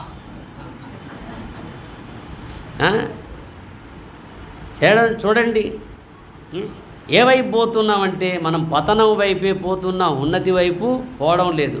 అందుకోసం కలియుగం అంటే చెప్పింది శాస్త్రం, కల్యంతే అస్మిన్ ఇతి కలిహి, కల్యంతే అస్మన్ ఇతి కలిహి. దీని యందు నెట్టబడుదురు గనుక కలి. దేని యందైతే నెట్టబడుతున్నారో దాన్నే కలి ప్రభావం అన్నారు. మీరు చూడండి, 10 మంది మంచి వాళ్ళు కలిసిపోతూ ఉంటే ఒక్కడు బోడనుకో, వాడిని ఏమంటారు? ఈ 10 మంది, రే ఏరా నువ్వే సత్యహరిశ్చంద్రుడు మనవాడివా, పద అంటాడు. అంతే కదా. ఇక వాడేం చేస్తాడు? ఈ నలుగురితో నారాయణ గుంపులో గోవిందని అలా కలుస్తాడు. అందువల్ల తనకిష్టం లేకపోయినా అందులోకి నెట్టబడేది ఏదైతే ఉందో దాన్నే కలి ప్రభావం అన్నారు.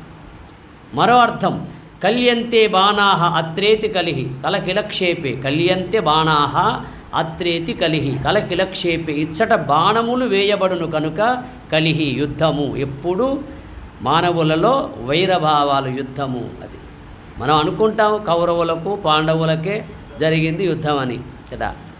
మానవుడు పుట్టిన కానుండి మరణ పర్యంతం మనం లోకంలో చూస్తున్న ఈ మంచి వాళ్లకు చెడ్డ వాళ్ళకు ఎప్పుడు పోరాటమే.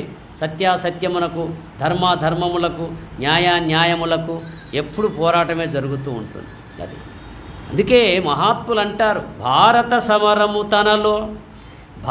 సమరము తనలో పోరిడి అజ్ఞాన పోరాటంబౌ ధీరులు దీనిని తెలిసియు పోరుట నిజ భారతముగా పురుషులు జీవశతకం. భారత సమరము తనలో పోరెడి అజ్ఞాన పోరాటంబౌ ధీరులంటే వేదాంత పరిభాషలో కండబలం గల వాళ్ళు కాదండి, బుద్ధి బలం గల వాళ్ళను ధీరులంటారు. లౌకికంలో కండబలం గలవాడు ధీరుడు. కండబలం గలవాడు బయట ఉన్న శత్రువును జయిస్తారు. బుద్ధిబలం గలవాడు లోన ఉన్న శత్రువును జయిస్తాడు. మన లోన శత్రువు ఉన్నారా లేరా? ఎంతమంది ఉన్నారు? చూడు. అందువల్ల లోన ఉన్న శత్రువును జయించేవాడు బుద్ధిబలం గలవాడు, బయట ఉన్న శత్రువుని జయించేవాడు జ్ఞానబలం గలవాడు. అది అందుకే మహాభారత అరణ్యపరం అంటుంది, వెలిపగర గెలుపే అలఘుమతిన్ గెలువవలయున్ అభ్యంతర శత్రుల తద్విజయము మోక్షము నలువరు పంజాలు నొంట నమ్మేలగునే అంటాడు. ఓ రాజా, బయట గెలిచింది గెలుపు కాదయ్యా, లోన గెలిచింది గెలుపు అంటాడు. నేనంటాను ఒక మాట, బయట గెలిచింది గెలుపు కాదు బలుపు, లోన గెలిచిందే గెలుపు. బయట గెలిచింది గెలుపు కాదు, అది బలుపు. అర్థమైందా? స్పష్టంగా అర్థం కావాలా. మనం బయట గెలుస్తున్నాం కానీ లోన గెలుస్తున్నావా? అదే మరి ఏమన్నాడు భాగవతకారుడు? లోకములన్నీ గడియలోన జయించిన వాడవు, నిన్ను నిబద్ధు చేయు నీ భీకర శత్రువులారువురు, వారిని ప్రభిన్నుల చేసిన ప్రాణికోటిలో నీకు విరోధి లేడొకడు, నేర్పున జోడుము దానవేశ్వర. వైరులెవ్వరు చిత్తంబు వైరిగాక, వైరులెవ్వరు చిత్తంబు వైరిగాక, మదయుతాసుర భావంబు మాయ మానవయ్య, అయ్య నీ మ్రోల మేలాడరయ్య జనులు. ప్రహ్లాదుడు అంటాడు తండ్రిని, లోకములన్నీ గడియలోన జయించిన వాడవు, ఇంద్రియానీకము చిత్తమున్ గెలువన్నేరవు. ఓ అయ్యా, ఓ తండ్రి, లోకాలన్నీ గడియలో జయించావు, కానీ నీలో నీ చిత్తమును ఇంద్రియ వృత్తులను జయించలేదు. ఇంద్రియానీకమున్ గెలువన్నేరవు, నిన్ను నిబద్ధు చేయు నీ భీకర శత్రువులు ఆరుగురు. నిన్ను బంధములో పడవేసేవాళ్ళు ఆరుగురు, కామ క్రోధ లోభమోహ మదమాత్సర్యములు. వారిని ప్రభిన్నుల చేసిన ప్రాణికోటిలో నీకు విరోధి లేడొకడు, నేర్పున చూడుము దానవేశ్వర. నేర్పున ఎవరి దగ్గర నేర్చుకోవాలి? ఇది గురువుల దగ్గర నేర్చుకోవాలి. అర్థమైందా? వాడు నేర్చుకొని వచ్చాడు, వాడు బడికి పోయి నేర్చుకొని వచ్చాడు. ఏం చదువుకున్నావురా నాయన అంటే ఏమన్నాడు? చదివించిరి నన్ను గురువులు, చదివితి ధర్మ అర్థ ముఖ్య శాస్త్రములు, నే చదివినవి గలవు పెక్కులు, చదువులలో మర్మమెల్లా చదివితి తండ్రి అన్నాడు వాడు. చూడండి, వాడట చదువులలో రహస్యమంతా చదివాడు. చెప్పుకున్నాం కదా మొన్న, ఏది ఉంటే చదువుతున్నాం మనం. ఏది ఉంటే మనలో ఆత్మ చైతన్యం ఉంటేనే చదవాలా, ఆత్మ చైతన్యం ఉంటేనే చెప్పాలా, ఆత్మ చైతన్యం ఉంటేనే వినాలా, ఆత్మ చైతన్యం ఉంటేనే ఏదైనా ఈ లోకంలో చెయ్యాలి. నీ శరీరములో ఆత్మ చైతన్యమే లేకపోతే నువ్వు చెప్పేది ఎక్కడా, వినేది ఎక్కడా, చూచేది ఎక్కడా, ఏదైనా చేసేది ఎక్కడా? చెప్పండి. నీ శరీరములో చైతన్యం ఉంటేనే నిన్ను ఇంట్లో పెట్టుకుంటారు కదా. అంతేగాని నీ శరీరము నుండి చైతన్యము బయటికి పోతే ఇంట్లో పెట్టుకుంటారా? కదా. యావత్ పవనో నివసతి దేహే తావత్ పృచ్ఛసి కుశలం గేహే, గతవతి వాయౌ దేహాపాయే భార్యా బిభ్యతి తస్మిన్ కాయే, భజ గోవిందం భజ గోవిందం గోవిందం భజ మూఢమతే. చూడు, యావత్ పవనో నివసతి దేహే తావత్ పృచ్ఛసి కుశలం గేహే. ఎంతవరకైతే ప్రాణం ఉంటుందో అంతవరదాకా నిన్ను బాగున్నావా, తిన్నావా, పన్నావా అని అడుగుతారు. ప్రాణం పోయినాక వచ్చి పక్కన కూర్చొని బాగున్నావు అంటాడు ఎవడన్నా? అంటాడు ఎవడన్నా? పేపిచ్చోడు అంటాడా?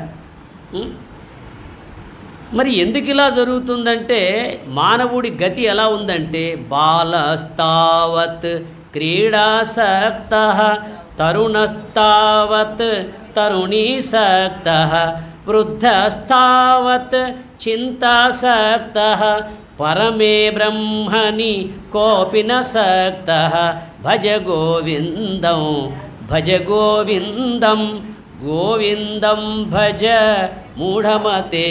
చూడండి, బాలాస్తావత్ క్రీడాసక్తః, మన బాల్యమంతా క్రీడలలో ఆటపాటల్లో అయిపోయింది కదా. తరుణస్తావత్ తరుణీసక్తః, తరుణం అంటే యవ్వనం, తరుణి అంటే స్త్రీ. మన యవ్వనమంతా ఈ సంసార సుఖంలో పోయింది. బాల్యమంతా ఆటపాటల్లో పోయింది, యవ్వనమంతా సంసార సుఖంలో పోయింది. వృద్ధస్తావత్ చింతాసక్తః, వృద్ధాప్యంలో చింతలు కదా. ఏం చింతిస్తాడు తెలుసా? పక్కవాడు అంత ఎదిగిపోయాని నేను ఇంకా ఇక్కడే ఉన్నంట. అందుకే ఈ చింతలు మానవన్నారు మహాత్ములు. అది చింత మాను మీద చామంతి పూసేను తెలుసుకోండి, నీటి ఆవిరి చేత దీపాలు వెలిగేను తెలుసుకోండి, వెంపాలి చెట్లకు నిచ్చెనలు వేసేరు తెలుసుకోండి. పంది కడుపున ఏనుగు పిల్ల పుట్టేనయ్యా తెలుసుకోండి, తెలుసుకోండి అన్నాడు. ఎవరన్నారు ఈ మాట? బ్రహ్మంగారు అన్నారు. ఆయన ముందు బ్రహ్మంగారు కాదు, వీరం బొట్లయ్య. ఆయన ముందు పేరు వీరం బొట్లయ్య. ఆ బ్రహ్మ సాక్షాత్కారం పొందిన తర్వాత అయినారు బ్రహ్మంగారు. అర్థమైందా? అది ఆ బ్రహ్మ సాక్షాత్కారం పొందిన తర్వాత అప్పుడు ఆయన ఏమైనారు? బ్రహ్మంగారు అయినారు. అంతకుముందు వీరం బొట్లయ్య. అర్థమైందా? ఆయన ఆ తత్వాన్ని లోకానికి అందించాడు కదా. ఆ తత్వంలో ఏముంది చెప్పండి? చింతమాను మీద చామంతి పూసేను తెలుసుకోండి అంటే మనం పోయి చూసి వస్తున్నాం. చింతమాను మీద చామంతి పూసేను తెలుసుకోండి అంటే మనం ఏమనుకుంటున్నాం? ఆ కందిమల్లేపల్లెలో చింత చెట్టుకు చామంతి పూలు పూస్తాయని పోయి చూసి వస్తున్నాం. ఆయన అన్న మాటల్లో అది కాదండి. చింతమాను, నీలో ఉన్న విషయ చింతలు మాను. నీలో ఉన్న విషయ చింతలున్నాయే, పొద్దున్న లేస్తే సాయంత్రం దాకా ఏవేవో అనుకునే ఉంటాయే, మనస్సు ద్వారా, బుద్ధి ద్వారా, తెలివి ద్వారా, ఈ చిత్తము ద్వారా ఏవేమో చింతిస్తూ ఉంటామే విషయ చింతలు. ఈ విషయ చింతన మానితే నీలో బ్రహ్మజ్ఞానం వికసిస్తుంది. అర్థమైందా? విషయ చింతలు మానిన వాడు బ్రహ్మచింతనలో ఉంటాడు, దైవ చింతనలో ఉంటాడు. అందుకే మీరు చూడండి, రాముడున్న హృదయంలో కాముడుండడు, కాముడున్న హృదయంలో రాముడుండడు. కోరికలున్న హృదయములో దైవత్వం ఉండదు, దైవత్వం ఉన్న హృదయంలో కోరికలు ఉండవు. అది అందుకోసం చింత మాను అంటే చింతలు మాను. నీలో ఉన్న చింతలు, విషయ చింతలు మానుకోనాయన. అప్పుడు మహాత్ములు చెప్పేటువంటి జ్ఞానం వల్ల నీ బుద్ధి వికసిస్తుంది, నీలో జ్ఞానం వికసిస్తుంది. చింత మాను మీద చామంతి పూసేను తెలుసుకోండి, నీటి ఆవిరి చేత దీపాలు వెలిగేను తెలుసుకోండి. నీటి ఆవిరి చేత దీపాలు వెలిగేను తెలుసుకోండి అంటే మనం కరెంటుతో సరిపెట్టుకున్నాం, కరెంటు నీళ్ళతో తయారవుతుంది కదా అని. అంత మాత్రమే కాదండి, నీటి ఆవిరి చేత దీపాలు వెలిగేను తెలుసుకోండి అంటే ఓం ఆపో జ్యోతి రసోమృతం బ్రహ్మభూర్భువస్సువరోం ఈశాన సర్వ విద్యానాం ఈశ్వర సర్వభూతానాం బ్రహ్మాధిపతిర్బ్రహ్మణోధిపతిర్బ్రహ్మా శివో మే అస్తు సదాశివోం ఋతకం సత్యం పరం బ్రహ్మ పురుషం కృష్ణపింగళం ఊర్ధ్వరేతం విరూపాక్షం విశ్వరూపాయ వై నమో నమః. ఓం ఆపోజ్యోతి రసోమృతం. ఆపోజ్యోతి, ఆపహ అంటే నీరు, నీటి చేత మనలో ఈ ప్రాణజ్యోతి ప్రకాశిస్తూ ఉంది. ఏ నీటి చేత? ఈ లాలాజలము ఊరినంత వరకు ఈ ప్రాణజ్యోతి ప్రకాశిస్తుందయ్యా. ఈ లాలాజలం ఇంకిపోతే ఈ జ్యోతి ఆరిపోతుంది. ఏ జ్యోతి? ఈ ప్రాణజ్యోతి ఆరిపోతుంది కదా. అందుకే మన వాళ్ళు తలగడ కాడ దీపం పెడతారు. దీపం పెట్టి ఏం చెప్తారు? ఇప్పటిదాకా బాగానే ఉన్నాడు, ఇప్పుడే పోయినాడు అంట. ఇప్పటిదాకా బాగానే ఉన్నాడు, తిన్నాడు, అందరితో మాట్లాడాడు, ఇప్పుడే అయిపోయినాడు అంట. అదే అంతవరకు కర్మ ఉంది, అయిపోయినాడు అంతే. ఎందుకు దీపం పెడతారు? ఆ దీపం ఇచ్చే సందేశం ఏమిటి? ప్రమిద ఉంటుంది, చమురు ఉంటుంది, ఒత్తి ఉంటుంది. ప్రమిద దేహం వంటిది, మట్టి ప్రమిద ఉందే దేహం వంటిది. అందులో పోసిన చమురు ఉందే ఆయుష్ వంటిది. ఒత్తి ఉందే జీవుడు. ఈ జీవుడనబడే ఒత్తి ఎంతవరకు వెలుగుతుంది? భగవంతుడు పోసిన చమురు ఆయువు ఉన్నంతవరకు వెలుగుతాడు, ఆ తర్వాత మలిగిపోతుంది. చూడండి, అట్లాగే కుండకు 3 రంధ్రాలు ఎందుకు చేస్తున్నారు? తలకొరివి పెట్టేటప్పుడు కుండకు 3 రంధ్రాలు చేస్తారు కదా. చుట్టుకొక రంధ్రం, చుట్టుకొక రంధ్రం, చుట్టుకొక రంధ్రం, తర్వాత కింద పడేస్తాడు, లాభోదీపం మొత్తుకుంటాడు కదా. ఈ 3 రంధ్రాలే చేయడం కారణం ఏంటి? మన ఆయువు 3 అవస్థలతో అయిపోతుంది. జాగ్రత్త అవస్థలో కొంత, స్వప్నావస్థలో కొంత, సుషుప్తి నిద్రావస్థలో కొంత. ఈ 3 అవస్థలలో మన ఆయువు అయిపోతూనే ఉంది. అది అర్థమైందా? ఈ దీపం ఎంతవరకు పెరుగుతుందయ్యా అంటే ఈశ్వరుడిచ్చినటువంటి యొక్క ఆయుష్ అనే తైలం ఉన్నంత వరకే ఈ జీవుడనే ఒత్తి వెలుగుతుంది. అందుకే నీటి ఆవిరి చేత దీపాలు వెలిగేను తెలుసుకోండి అంటే మన నోటి యందు లాలాజలం ఎంతవరకైతే స్రవిస్తూ ఉంటుందో అంతవరదాకా మన బ్రతుకు. ఎప్పుడైతే ఈ లాలాజలం ఇంకిపోతుందో, ధారాపాత్రలో ఖాళీ అయిపోతుందో అప్పుడు ఇది పడిపోతుంది. ధారాపాత్ర చెప్పే సందేశం ఇదే. శివాలయానికి వెళ్ళినప్పుడు ధారాపాత్ర చూస్తాం కదా, ఆ ధారాపాత్ర ప్రతి మానవుడికి, ప్రతి జీవుడికి హెచ్చరించి చెప్పే జ్ఞానోపదేశం ఇదే. నాయన, నీ ఆయుష్ అంతా దినదినము క్షణక్షణం అయిపోతుందిరా అంటారుగా మన వాళ్ళు. దీపం ఉండగానే ఇల్లు చక్కబెట్టుకోమంటారు. అంటే దాని అర్థం ఏంటి? ప్రాణం ఉండగానే పరమాత్మను తెలుసుకో, దేహం ఉండగానే దేవుణ్ణి పొందు అని చెప్పేదే ఆ సందేశం. అదేదో ఆకారంగా అలంకారంగా పెట్టింది కాదు. మన హిందూ దేవాలయాల్లో ఏదైతే ప్రక్రియ జరుగుతుందో అది మన వేద ప్రామాణికంగా ఉన్నటువంటి విషయ విధానం కదా. దీపం అంటే ఏమిటి, టెంకాయ అంటే ఏమిటి, నంది అంటే ఏమిటి, గాలిగోపురం అంటే ఏమిటి, ధ్వజస్తంభం అంటే ఏమిటి, ప్రతి దానికి ఒక అర్థం ఉంది. ఆ అర్థాన్ని కనుక మనం తెలుసుకుంటే మనకి మూఢ విశ్వాసాలు తొలుగుతాయి, సరి అయిన ఆత్మజ్ఞానం కలుగుతుంది. అందువల్ల నీటి ఆవిరి చేత దీపాలు వెలిగేను తెలుసుకోండి అంటే, అవును మరి ఈ దేహం అనే దీపం వెలుగుతుందంటే ఎవడు వెలిగిస్తున్నాడు? మన దేహంలో ప్రాణజ్యోతి ప్రకాశిస్తుందంటే ఈ నీటి ఆవిరి చేత. అర్థమైందా? అట్లాగే వెంపలి చెట్లకు నిచ్చెనలు వేసేరు తెలుసుకోండి అన్నాడు. వెంపలి చెట్లు ఎంత పెద్దగా ఉంటాయండి, దూలాల వాసాలాయి ఇంత ఉంటాయి. అయితే మనం అనుకుంటాం, అరే రాబోయే కాలంలో ఇంతింత పుడతారేమో బుడతలు, వాటికే నిచ్చెనలు వేసి పాకుతారట వాళ్ళు. వెంపలి చెట్లకు నిచ్చెనలు అంటే అది కాదండి అర్థం. వెంపలి చెట్లు అంటే పనికిరానివి. పనికిరాని పనులకు పెద్ద పెద్ద ప్లాన్లు వేసే వాళ్ళంతా అదే. లోకంలో పనికిరాని పనులు ఎన్ని ఉన్నాయి చెప్పండి. ఇప్పుడు క్రీడారంగం ఉందనుకోండి, ఒకటి క్రీడారంగం ఉందండి కదా, నేను విమర్శించడం, క్రీడారంగం ఉంది. లక్షలు కోట్లు వెచ్చించి మనం ఆ క్రీడారంగాన్ని వీక్షిస్తున్నాం. ఏమన్నా ఇసుమంత జ్ఞానం ఉందా అందులో? గెలిచినవాడు సంతోషంగా ఉంటాడు, ఓడినవాడు నిరుత్సాహపడతాడు, అంతే తప్ప ఏమైనా ఫలితం ఉందా? లేదు కదా. దానికి ఎంత పెద్ద పెద్ద ప్లాన్లు అండి. వాడు ఎట్ట అవుట్ అయింది చూపెడతాడు, ఏ విధంగా అవుట్ అయింది చూపెడతాడు, ఆ బ్యాటుకు తాకిందా తాకలేదా కంప్యూటరు జూమ్ చేసి చూపెడతాడు, అది చేసి చూపెడతాడు. ఏవో పెద్ద పెద్ద ప్లాన్లే ఈ పనికిరాని ప్లాన్లన్నీ కదా. ఇంకో విషయం, పనికిరాని వాడికి పెద్ద పెద్ద ప్లాన్లు అంటే ఉపయోగార్థం లేనటువంటి యొక్క విధి విధానాలను అనుసరించడమే కదా. ఈనాడు మానవుడు సత్యమైన జ్ఞాన సంబంధమైనటువంటి తన స్వరూపాన్ని విస్మరించి పనికిరాని పనులకు పాకులాడుతున్నాడా లేదా కదా. నిజంగా తెలుసుకోవాల్సింది తన స్వరూపం ఏమిటో తెలుసుకోవాలా, తాను ఈ లోకానికి ఎందుకు వచ్చాడో తెలుసుకోవాలా, చేరవలసిన ఆ స్వస్థానం గమ్యం మోక్షాన్ని చేరాలా. అది పక్కన పెట్టి ఏమేం చేస్తున్నా అని చెప్పండి. ఏం చేస్తున్నాం, ఎక్కడి నుంచి వచ్చాము, ఏం పనిగా వచ్చాము విచారిస్తున్నావా? లేదే. మనమంతా వచ్చిన పని మర్చిపోయినాం. వచ్చిన పని మర్చిపోయి పిచ్చి పిచ్చి పనులు చేస్తున్నాం. వచ్చిన పని ఏమిటి? వచ్చిన పని ఏమిటి? ఓం అంటే ఏమర్థం వస్తుంది? ఒక్కసారి ఓం అంటే అనండి. ఓం. ఓం అనే పదములో 3 అక్షరాలు ఉన్నాయి కదా, అకారము, ఉకారము, మకారము. ఆ అంటే ఈశ్వరుడు, ఊ అంటే కొరకు, అంటే జీవుడు. ఈశ్వరుని కొరకు జీవుడు. ఒక్కసారి ఓంకారం పలికితే నీ జీవితము ఎవరి కొరకు?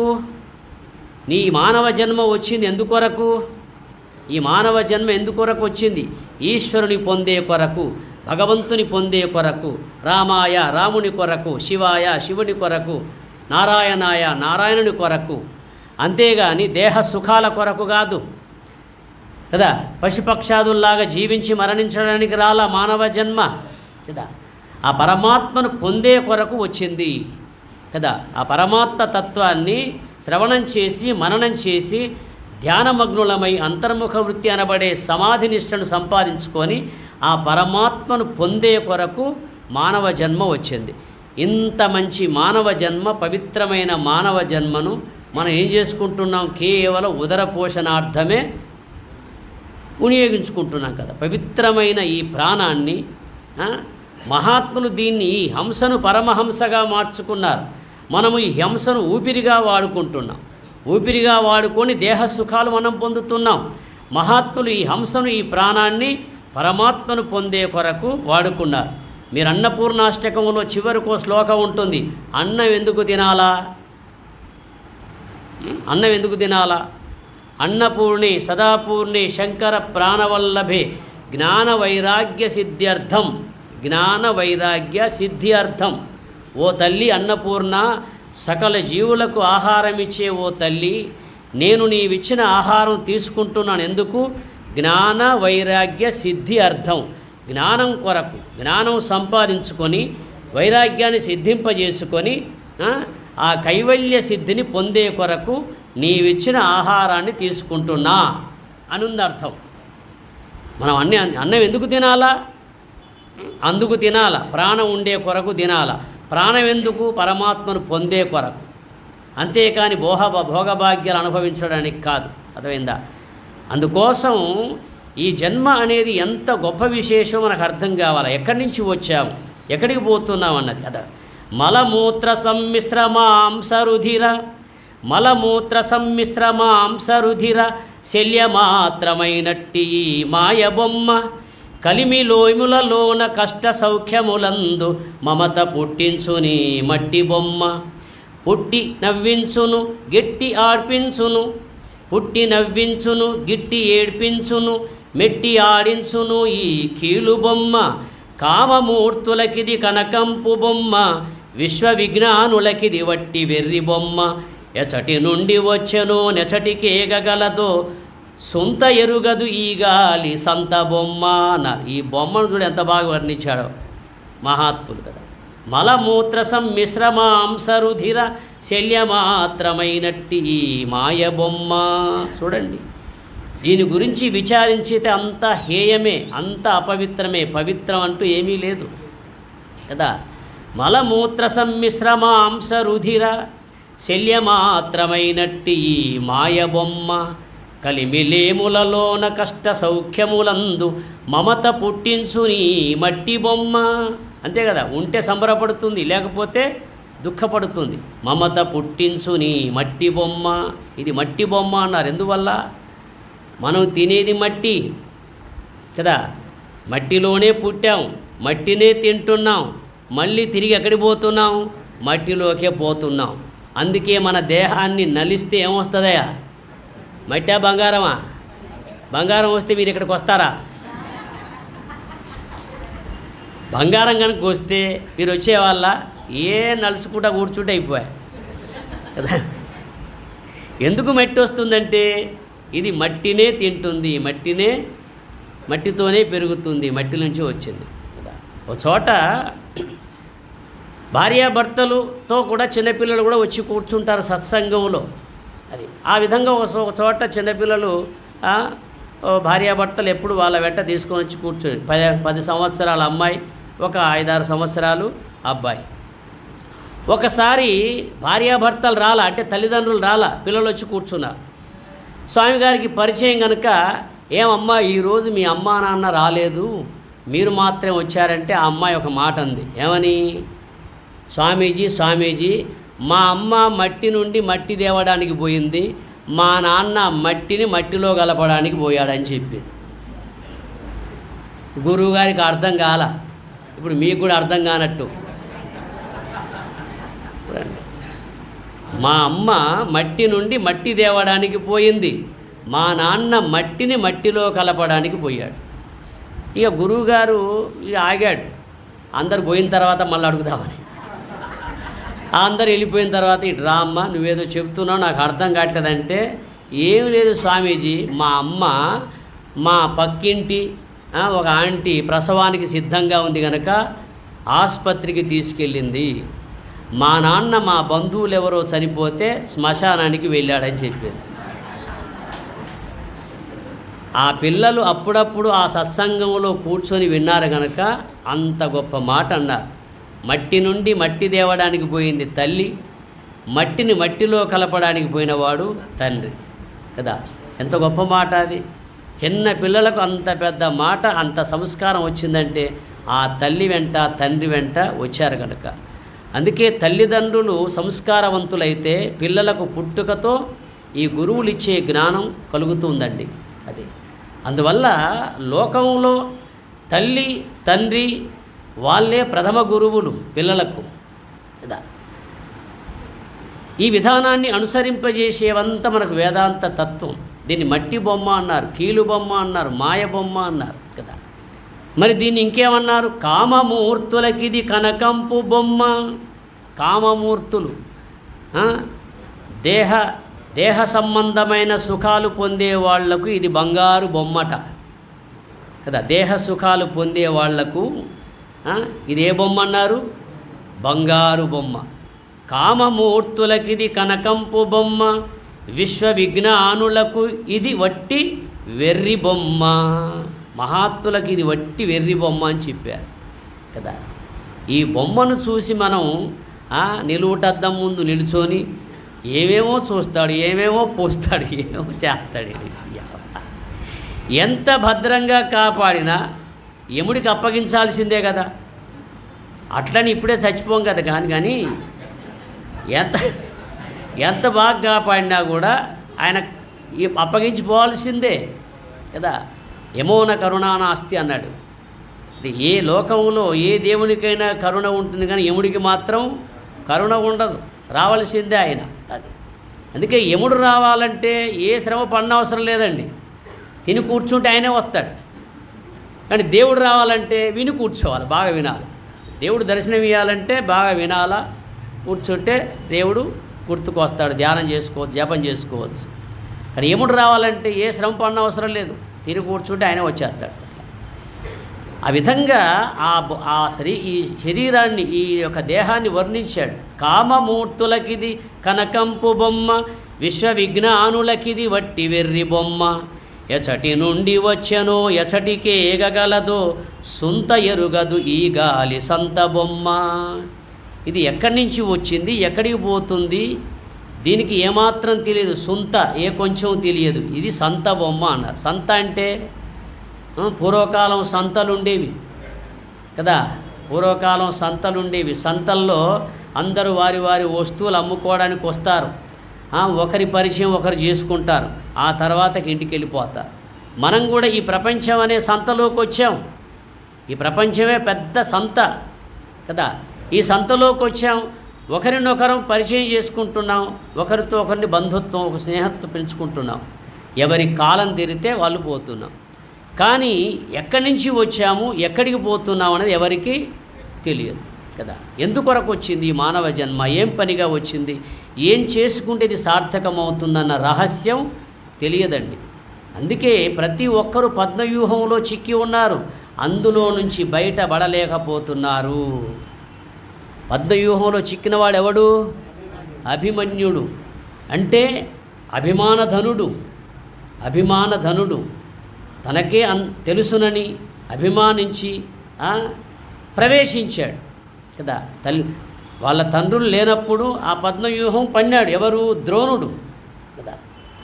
ఈ ద్రోణాచార్యుడు పన్నిన పద్మవ్యూహంలో చిక్కుకొని మరణించినవాడు అభిమన్యుడు. పద్మవ్యూహం అంటే మన బంధువులు, మన స్నేహితులు, మనం అల్లుకున్నటువంటి సముదాయం ఏదైతే ఇదే పద్మవ్యూహం అంటారండి.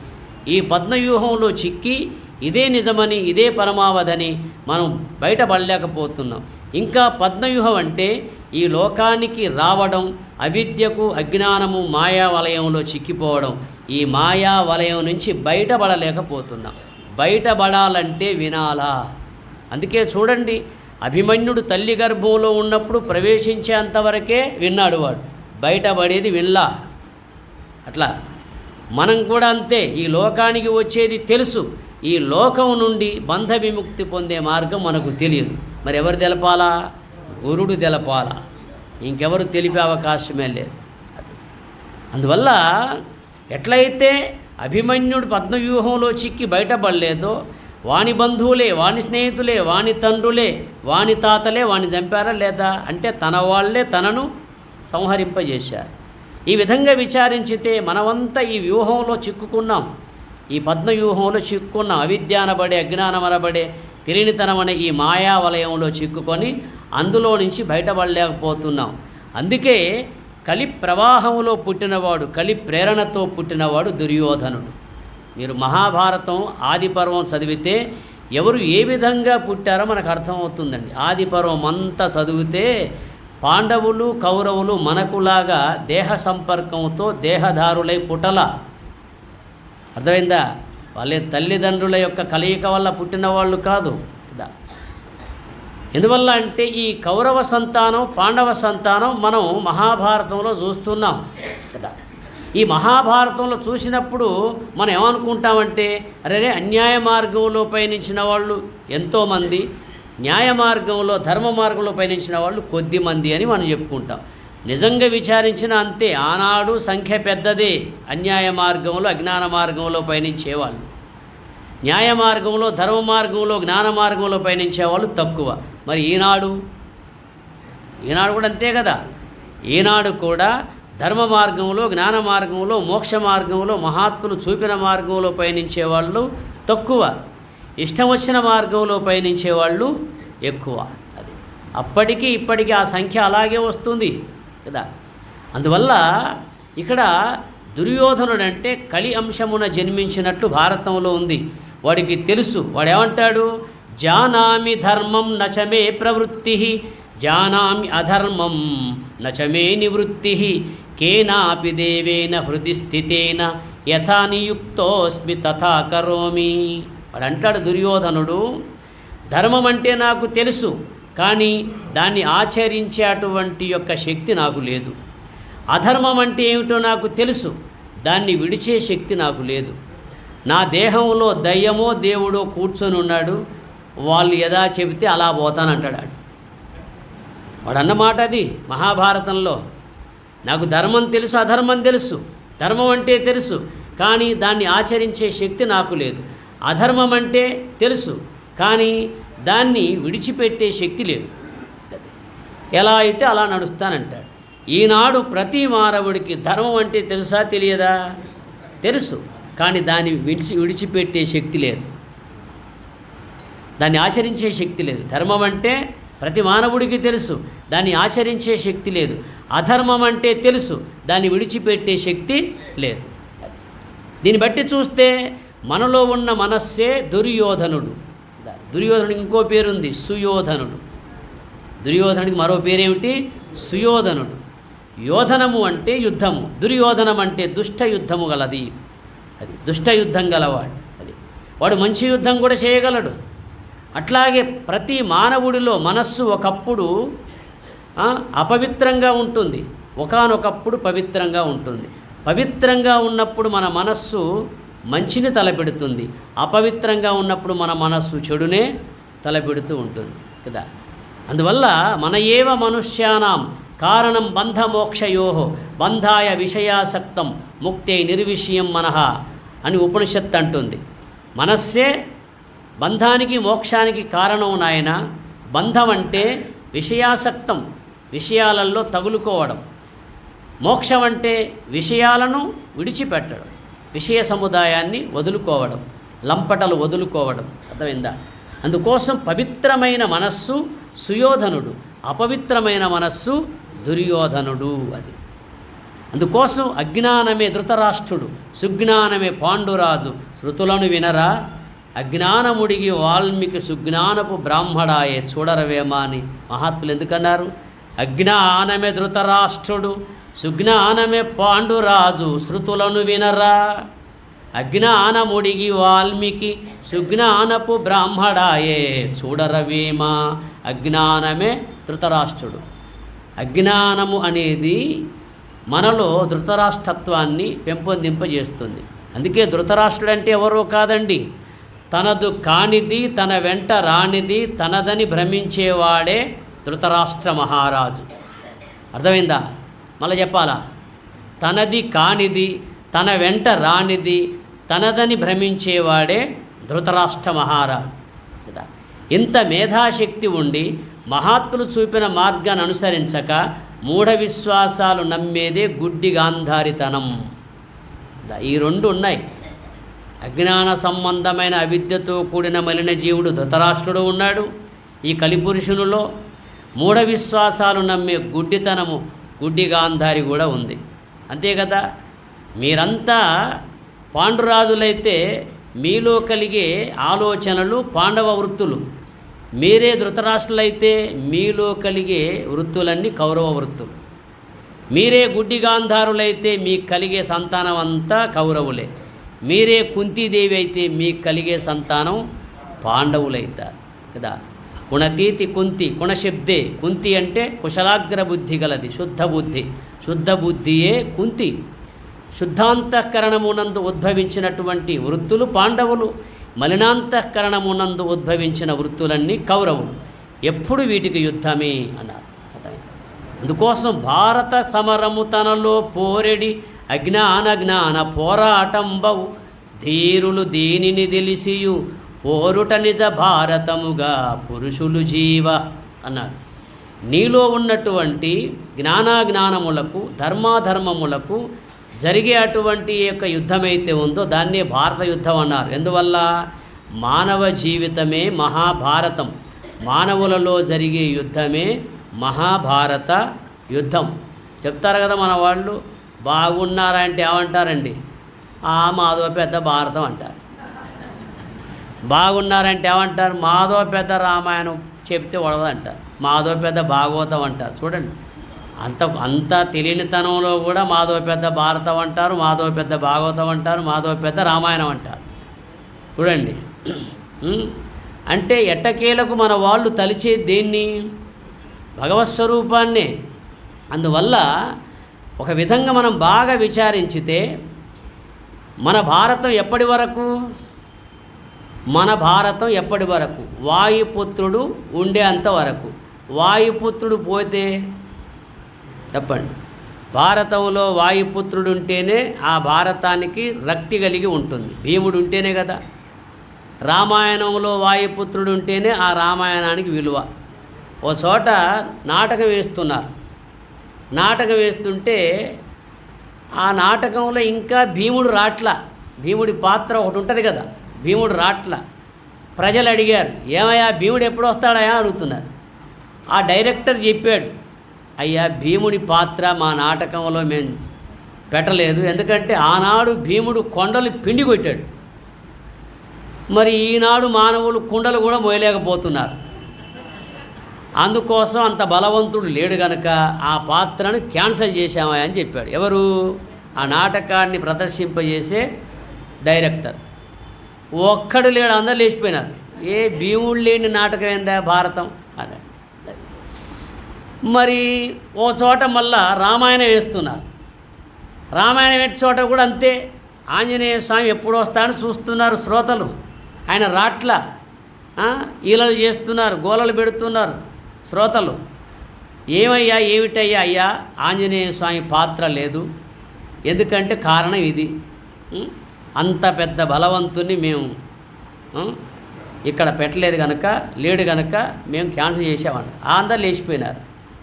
ఏమిటిది చెప్పండి? ఇది ఎవరి కథ? ఇది ఎవరి కథ? మన కథే కదా. ఆంజనేయ స్వామి అంటే వాయుపుత్రుడు, భీముడన్నా వాయుపుత్రుడే కదా. వాయుపుత్రుడు అంటే మనలో ఎవరు? ప్రాణమే. ఈ ప్రాణం ఉంటేనే, ఈ వాయుపుత్రుడు ఉంటేనే మన భారతం ఉంది, అంటే ఈ లోకంలో మనం ఉన్నాం.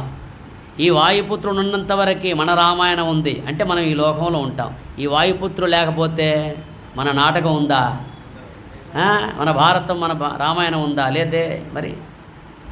అందుకోసం ఆ విధంగా ఉన్నటువంటి విషయాలు మనం అంతరార్థంగా తెలియగలగాలి. అలా తెలిసినప్పుడే మనకు సరి అయిన జ్ఞానోదయం కలుగుతుంది. మరి ఎందుకు తెలియలేకపోతున్నారంటే అలసులు, మందబుద్ధులు, అల్పతరాయువులు, ఉగ్రరోగ సంకలితులు, మందభాగ్యులు, ఈ కలియుగ మానవులు కావున నెయ్యది సర్వ సౌఖ్యమై అలవడు నేమిటంబొడమున ఆత్మకు శాంతి మునీంద్ర చెప్పవే. ఈ ప్రశ్న శౌనకాది మునులు సూత మహర్షిని అడుగుతారు. సూత మహర్షిని ఎక్కడ అడుగుతారు తెలుసా? ఈ ప్రశ్న ఎక్కడ అడుగుతారు? నైమిషారణ్యంలో అడుగుతారు. అది ఒకసారి యాత్ర చేద్దాంలే, మీకు చెప్తా. నైమిషారణ్యం అంటే ఎక్కడుందో తెలిస్తే మళ్ళీ బోరు, కానీ తెలవనంతకాలం పోతానే ఉంటాం బయటికి అట్లా. అందుకోసం ఈ మానవులకు ఈ వేదాంత తత్వం ఎందుకు అర్థం కావట్లేదు, ఎందుకు దాని యందు ప్రమేయం చెందడం లేదంటే కారణం ఇది. అలసులు, మందబుద్ధులు, అల్పతరాయువులు, ఉగ్రరోగ సంకలితులు, మందభాగ్యులు. అది 5 బిరుదులు కలియుగ మానవులకు. మనకు ఎన్ని బిరుదులు? 5 బిరుదులు. అలసులు అంటే సోమరులు కదా, దేనికైనా దిగ్గులు లేస్తాడు. దీనికంటే చూద్దాంలే చేద్దాంలే అంటాడు. అదే ఆత్మతత్వ విషయం అనేసరికి అన్ని వాయిదా వేస్తాడు. అజ్ఞాన సంబంధ విషయాలకు మొత్తం హారతి పడతాడు కదా. లౌకిక విషయాలకు చెవులు కోసుకుంటాడు, పారమార్థిక విషయాలకు ఇప్పుడు ఎందుకులే అనుకుంటాడు. అందుకోసం అలసులు, మందబుద్ధులు. అది మందబుద్ధి అంటే ఆ కుశలాగ్ర బుద్ధి, ముషలాగ్ర బుద్ధి అని 2 ఉంటాయండి. కుశలాగ్ర బుద్ధి, ముషలాగ్ర బుద్ధి అని 2 ఉంటాయి. కుశలాగ్ర బుద్ధి అంటే చురుకైన బుద్ధి. ముషలాగ్రం అంటే, ముషలం అంటే రోకలి బండ. ముషలం అంటే సంస్కృతంలో రోకలి బండ. రోకలి బండ ఎలా ఉంటుందండి? మొండిగా ఉంటుందా, కొచ్చగా ఉంటుందా? మొండిగా ఉంటుంది కదా. ఈ కుశలాగ్ర బుద్ధి ఉన్నది దేవతలకు ఉంటుంది, దేవతల లాంటి వాళ్ళకు ఉంటుంది. మానవులలో కూడా కొంతమంది కుశలాగ్ర బుద్ధి గల వాళ్ళు. ఇక ముషలాగ్ర బుద్ధి, మందబుద్ధి, మొండి బుద్ధి ఈ సామాన్యులకు ఉంటుంది. ఈ విషయం ఒకసారి స్వర్గలోకంలో చర్చకు వచ్చింది. అది రాక్షసులను మీరు తక్కువ తక్కువ అని దేవతలు అంటారు కదా, మీరే ఎక్కువ అని వీళ్ళు అంటారు. మేము ఓడిపోతేనే మీరు గెలుస్తున్నారు, మీకు ఆ దమ్ము ఎక్కడదని వీడు అంటాడు. మేము ఓడిపోతున్నావు కనుక నువ్వు గెలుస్తున్నావు, కానీ మీకెక్కడదా ఆ బలం? మీరు యుక్తితో గెలుస్తున్నారు కానీ మీలో శక్తి ఎక్కడదా అంటారు. దేవతల్ని రాక్షసులు అంటారు. మీలో శక్తి ఎక్కడదయా? మీలో యుక్తి ఉంది తప్ప ఆ యుక్తితో గెలుస్తున్నారు, ఉపాయంతో గెలుస్తున్నారు, కానీ మీకు శక్తి పాడా అన్నారు. సరే, ఈ విషయం తేల్చడానికి బ్రహ్మదేవుడు విషయం ఆలోచించాడు. అందరికీ విందు ఏర్పాటు చేశాడు. రాక్షసులకు, దేవతలకు అందరికీ విందు. అది బ్రహ్మలోకంలో విందంటే ఎలా ఉంటుందండి? మన భూలోకంలోనే విందంటే ఎట్లా ఉంటుంది? ఈ రోజుల్లో బ్రహ్మాండంగా ఉంటుంది కదా. వేల రూపాయలకు ప్లేట్ అట, వేల రూపాయలు పెట్టి ఓ ప్లేట్ తింటున్నారు ఇప్పుడు ధనవంతులు. అంత పెద్ద విందు చేస్తున్నారు. మరి బ్రహ్మలోకంలో విందంటే ఎట్ట చేయాలి ఆయన బ్రహ్మదేవుడు? అప్పుడు ఆ విందు ఏర్పాటు చేసినప్పుడు మరి ఈ విందును ఎవరికి ముందు వడ్డించాలా అని ఆలోచించారు. ఎవరికి వడ్డించినా గొడవ అయింది కదా. మరి ఎవరికి వడ్డించాలో చెప్పవయా అంటే రాక్షసులు అన్నారు, మమ్మల్ని ఎప్పుడు కడకు దోస్తున్నారు, మీరు తిన్నాక మేము తినే కర్మ మాకెందుకు, మాకే ముందు పెట్టాలని రాక్షసులు అన్నారు. సరే, మీకే ముందు పెడతాం, కానీ ఒక షరతు, ఎవరే కానీ మేము వడ్డించిన పదార్థాలు తినడానికి మోచేతులు వంచకుండా తినాలి. మోచేతులు వంచొద్దు, మోచేతులు వంచకుండా తినాలి. మరి పొరపాటున వంచితే ఎట్లా? అందుకేం చేశాడు? అందరికీ వెదురు బద్దలు కట్టించాడు. ఇక్కడ అందరికీ వెదురు బద్దలు కట్టించి విందు భోజనం అందరికీ వడ్డించాడు. వడ్డిస్తే బ్రహ్మాండంగా విస్తరాకులో పంచపక్ష పరమాన్నాలు, రకరకాలుగా పిండి వంటలు నోరూరుతూ ఉంది. అంత పవిత్రమైన వంటలు తినాలంటే మోచేతులు వంచొద్దా? మరి ఎట్ట తినాలా అని వాళ్ళు ఏం చేశారు? రాక్షసులు ఇలా ఇలా ఇలా ఇలా కలిపి అలా వేసి అందుకుంటున్నారు. ఎవడికి ముద్ద నోట్లో వల్ల వాళ్ళు యుక్తి ఉపాయం చేర్చుకున్నాం. మరి మోచేతులు వంచొద్దు కదా, మరి వంచరాదు కదా. వాడు అట్లా అట్లా కలిపి ఎగిరేసి అట్లా పట్టుకో, నోట్లో పడుతుందా? కింద పోయి భోజనం అంతా అస్తవ్యస్తం అయిపోయింది. ఎవడు ఒక్క మెతుకు ఒక్క ముద్ద మింగలేదు కదా. వాళ్ళ బంతి అయిపోయింది. తర్వాత దేవతలకు వడ్డించారు. మరి దేవతలు కూడా అట్లాగే తినాలా, మోచేతులు వంచకుండా తినాలి కదా. మరి ఏం చేయాలా? వాళ్ళకు కూడా వెదురు బద్దలు కట్టాడు. దేవతలకు కూడా అందరికీ వెదురు బద్దలు కట్టించి అప్పుడు వడ్డించాడు. వడ్డిస్తే వీళ్ళు ఏం చేశారు? దేవతలు కొంచెం తెలివి ఉపయోగించారు. వీడు కలిపాడు, పక్కవాడి నోట్లో పెట్టాడు. వాడు కలిపాడు, పక్కవాడి నోట్లో పెట్టాడు. వాడు కలిపాడు, పక్కవాడి నోట్లో పెట్టాడు. సులభంగా తిన్నారు. అంటే నా అర్థం ఏమిటి? ఒకరికి పెట్టి తాను తినడం దైవ లక్షణం, ఒకరికి పెట్టక తాను తినక వ్యర్థపరుడు రాక్షస లక్షణం. అర్థమైందా? అదే అందుకోసం దేవతలకు ఆ బుద్ధి కలిగింది. అందుకే దేవతలకున్న బుద్ధి కుశలాగ్ర బుద్ధి, రాక్షసులకున్న బుద్ధి ముషలాగ్ర బుద్ధి, రోకల బండ లాంటిది అది. అందుకోసం మందబుద్ధియతులు, అర్థమైందా, మందబుద్ధి గలవాళ్ళు, అట్లాగే అల్పాయుష్కులు, ఉగ్రరోగకలితులు, సంకలితులు కదా, సోమరులు, అలసులు, మందబుద్ధులు, అల్పతరాయువులు. ఆయువు ఎంత చెప్పండి? ఇప్పుడు 30 ఏళ్ళకే అన్ని మునుపడుతున్నాయి మనకు. 30 ఏళ్ళకే రోగాలు మునుపడుతున్నాయి కదా. పళ్ళు బాయ, కళ్ళు బాయ, అన్ని బాయ, అసలే పోతున్నాం కదా. పూర్వకాలం వాళ్ళు ఏ రోగం లేకుండా సెంచరీ కొట్టారు కదా, 100 ఏళ్ళు ఈజీగా బతికారు కదా. ఇప్పుడు అంత తొందరగా అయిపోతుంది. ఎందువల్ల? మనం తినే భోజనం మొత్తం రసాయనిక ఎరువులు కావాలని పండించుకొని తింటున్నాం. అప్పుడు సహజంగా పండినటువంటి పంటలు వాడు తిన్నారు కనుక వాళ్ళు అంత దీర్ఘాయువు బతికారు. అది ఇప్పుడు మన అల్పాయుష్కులం. అది ఈ అల్పాయుష్కులో ఈ అల్పకాలంలో కూడా మనం ప్రశాంతంగా ఉన్నామా? ఉగ్ర రోగ సంకలితులు. ఈ కలియుగ మానవులకు ఉగ్ర రోగాలు ఉన్నాయట. ఉగ్ర రోగాలంటే కొన్ని రోగాలు వస్తాయి పోతాయి, అట్లా సామాన్య రోగాలు వస్తాయి పోతాయి. కొన్ని దీర్ఘ రోగాలు ఉన్నాయే, ఇక నీకు నీ వారు లేరు, నాకు నా వారు లేరని ఇద్దరం కలిసే పోదామని ఉంటాయి. ఇద్దరం కలిసే పోదామని ఆ రోగాలు అట్లాగే ఉండిపోతాయి. ఉగ్ర రోగ సంకలితులు, మందభాగ్యులు. దౌర్భాగ్యం చూడండి. సుకర్మలియ్యవి చేయజాలరి కలియుగ మానవులు. అది మహాత్ములు చూపిన మార్గంలో నడవలేరు ఈ కలియుగ మానవులు. కావున ఎయ్యది సర్వ సౌఖ్యమయ్యలవడు నేమిటన్వడము నాత్మకు శాంతి మునీంద్ర చెప్పవే అన్నాడు.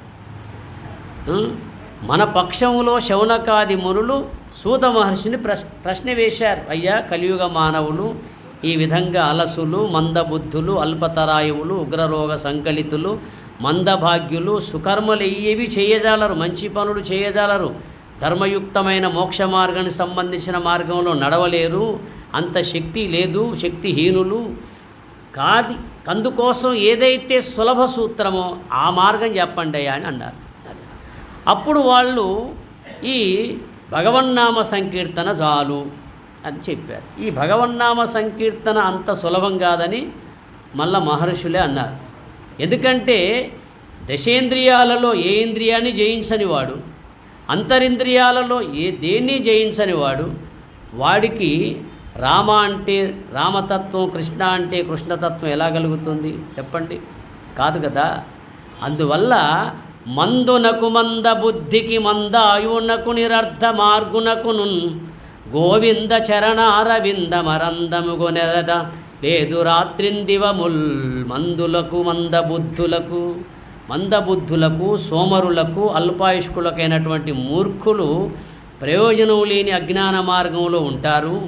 అట్టి వారికి హరిచరణాల ధ్యాన మాధుర్యం చవి చూడటానికి రాత్రింబవళ్ళు అవకాశమే లేదు.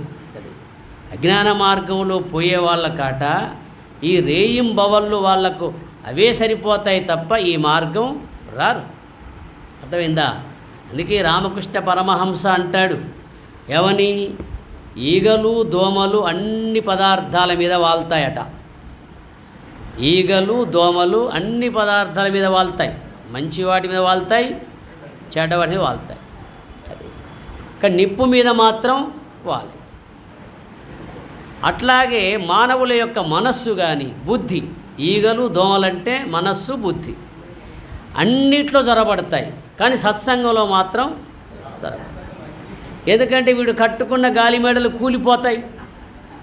వీడు కొన్ని కట్టుకున్నాడు కదా గాలి మేడలు.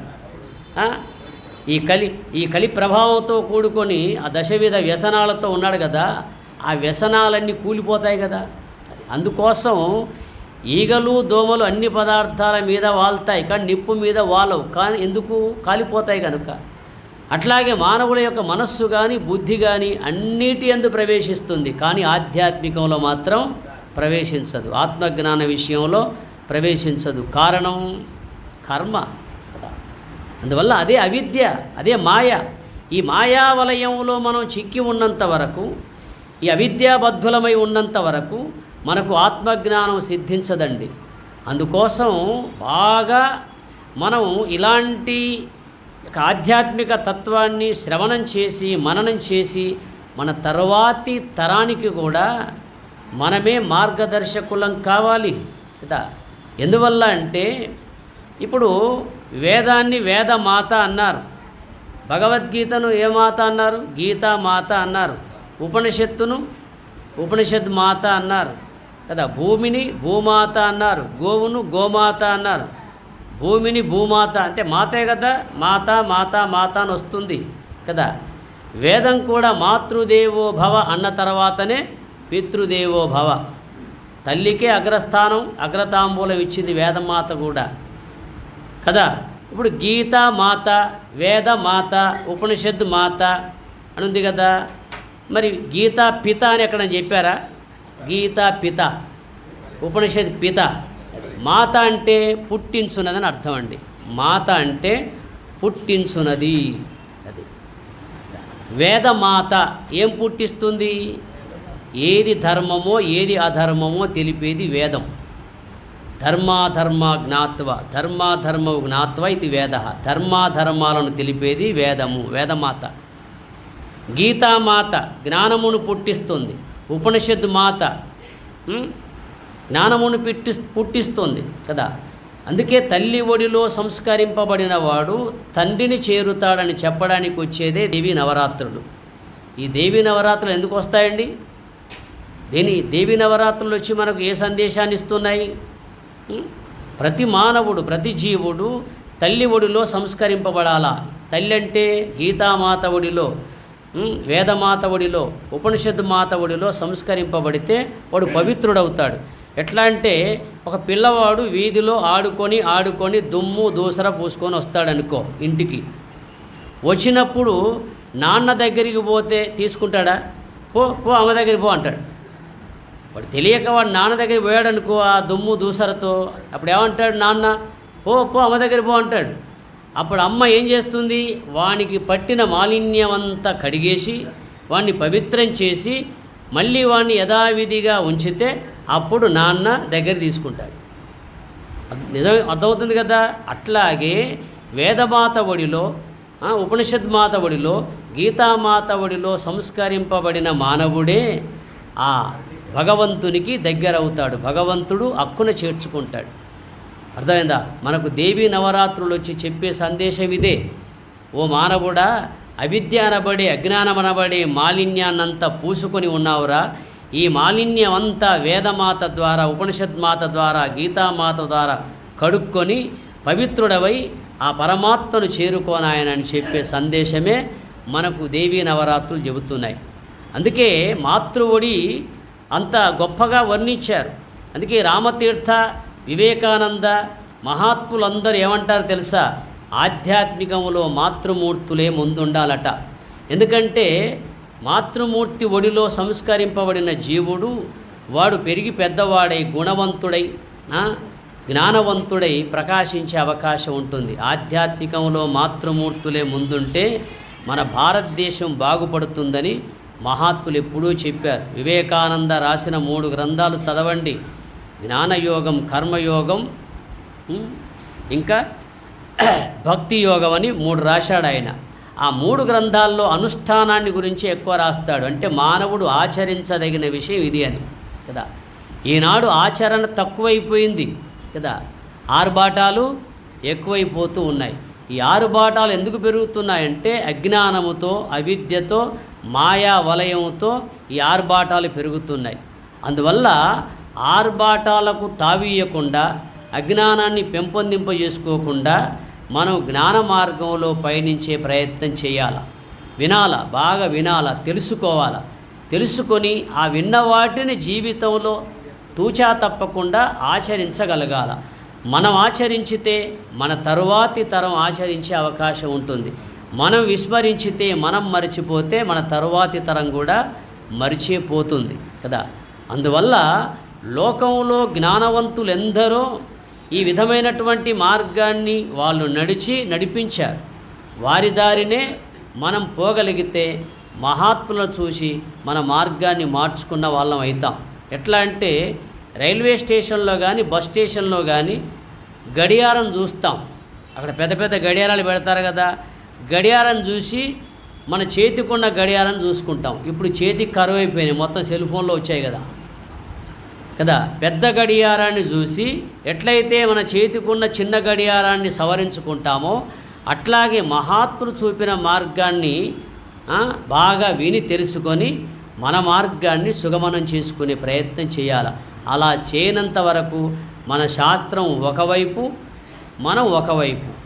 ఎలా ఉంటుంది తెలుసా? 36 సంబంధం. మీరు 36 సంఖ్యను రాసి చూడండి. 3 ఒకవైపు చూస్తుంది, 6 ఒకవైపు చూస్తుంది. అలా ఉండకూడదు. 63 సంబంధం కలిగి ఉండాలి. మీరు 63 రాయండి. 6, 3 ఒకటి ఒకదానికొకటి చూసుకుంటుంది కదా. అర్థమైందా? భార్యాభర్తలు కూడా అలాగే ఉండాలి. 36 సంబంధంగా ఉండకండి, 63 సంబంధంగా ఉండండి. పిల్లలు తల్లిదండ్రులు కూడా అలాగే ఉండాలి. ఆ విధంగా ఉంటే సరిపోతుంది. గురువులు శిష్యులు కూడా 63 సంబంధం కలిగి ఉండాలి, 36 సంబంధం కలిగి ఉండొద్దు కదా. 3 ఒకవైపు 6 ఒకవైపు ఉంటే ఏం ప్రయోజనం కదా. అందుకోసం మనకు ఎంతమంది గురువులు ఉన్నా సరే మన గురి ఒకటిగా ఉండాలి. మనమంతా జ్ఞాన మార్గంలో పయనించి ఆ మోక్షం అనే గమ్యాన్ని, ఆ తీరాన్ని చేరగలగాలి. అట్టి స్థితి సద్గురునాథుడు సర్వేశ్వరుడు మీ అందరికీ కలిగించాలని కోరుతూ తదీశ్వరుణ్ణి ప్రార్థిస్తూ హరి ఓం తత్సత్.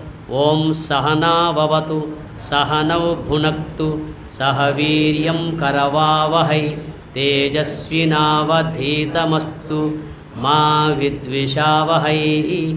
ఓం శాంతి శాంతి శాంతి. హరి ఓం తత్సత్.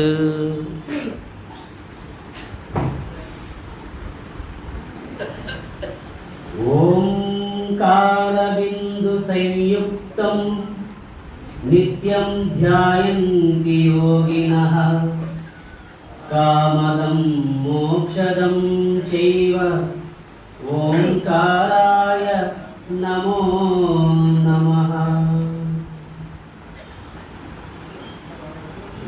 ఓం అన్ననాదమే నిరము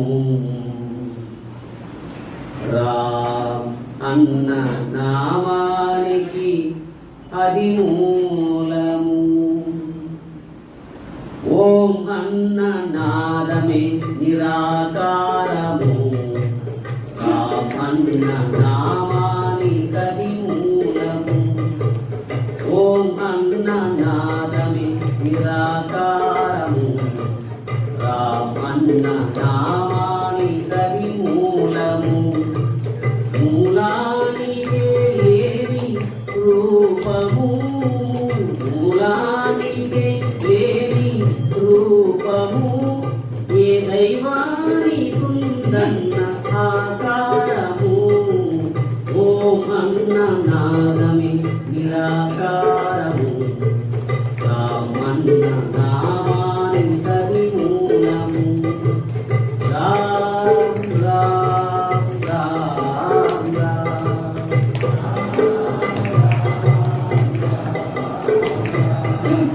రామ్ రామ్ రామ్.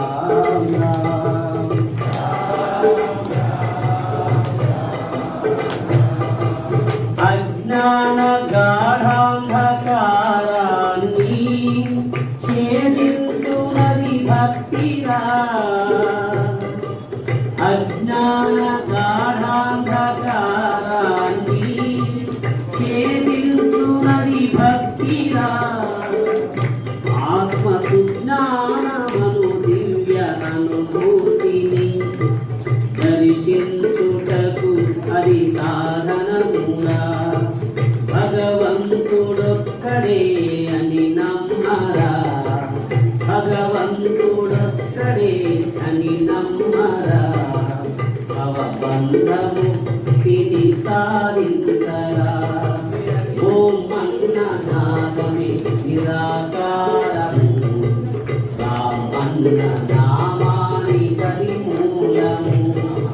మూలానికి లేని రూపము మూలానికి లేని రూపము ఏ దైవాన్ని ఉందన్న ఆకారము ఓం అన్న నాగని నిరాకారము రామన్న నామాని కవి మూలము రామ్ రామ్ రామ్ రామ్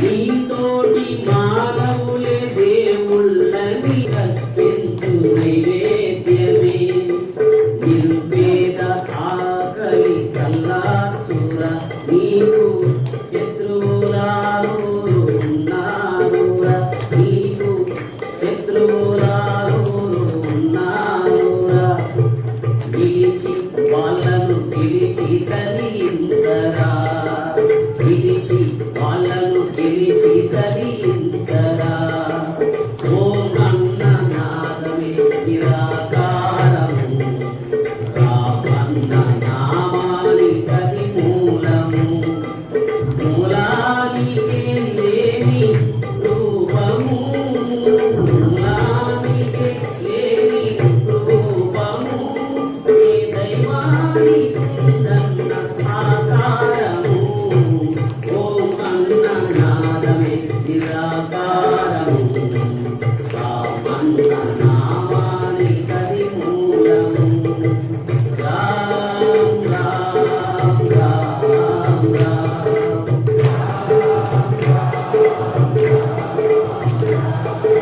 రామ్ రామ్ రామ్ రామ్ రామ్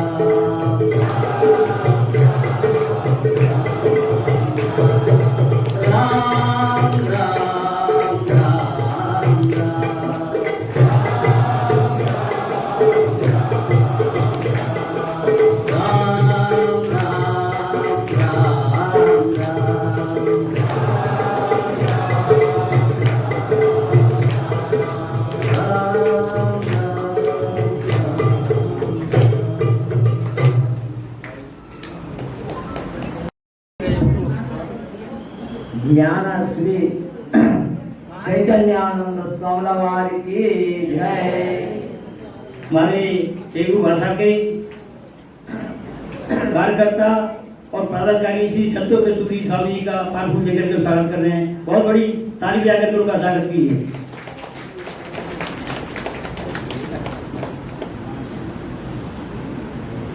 प्रकाशमगोचरं वेदवर्चितमप्रमेयमनन्तमाध्यमकल्मषं निर्मलं निगमान्तमद्वयमप्रतर्क्यमबोधकं प्रातरे वैमानसां दर्भावयेत् गुरुपादुकां नादबिन्दुकलात्मकं दशनादवेदविनोदकं मन्त्रराजविराजितं निजमण्डलान्तर्भासितं पञ्चवर्णमकन्दमद्भुतमादिकारणमच्युतं प्रातरे वैमानसान्तर्भावयेत् गुरुपादुकां व्योमवद्वैरन्तरस्थितमक्षरं निखिलात्मकं केवलं परिशुद्धमेकमजन्महेन्द्रनिरूपकं ब्रह्मतत्त्वविनिश्चयं निरतानुमोक्षसुबोधकं प्रातरे वैमानसान्तर्भावयेत् गुरुपादुकाम्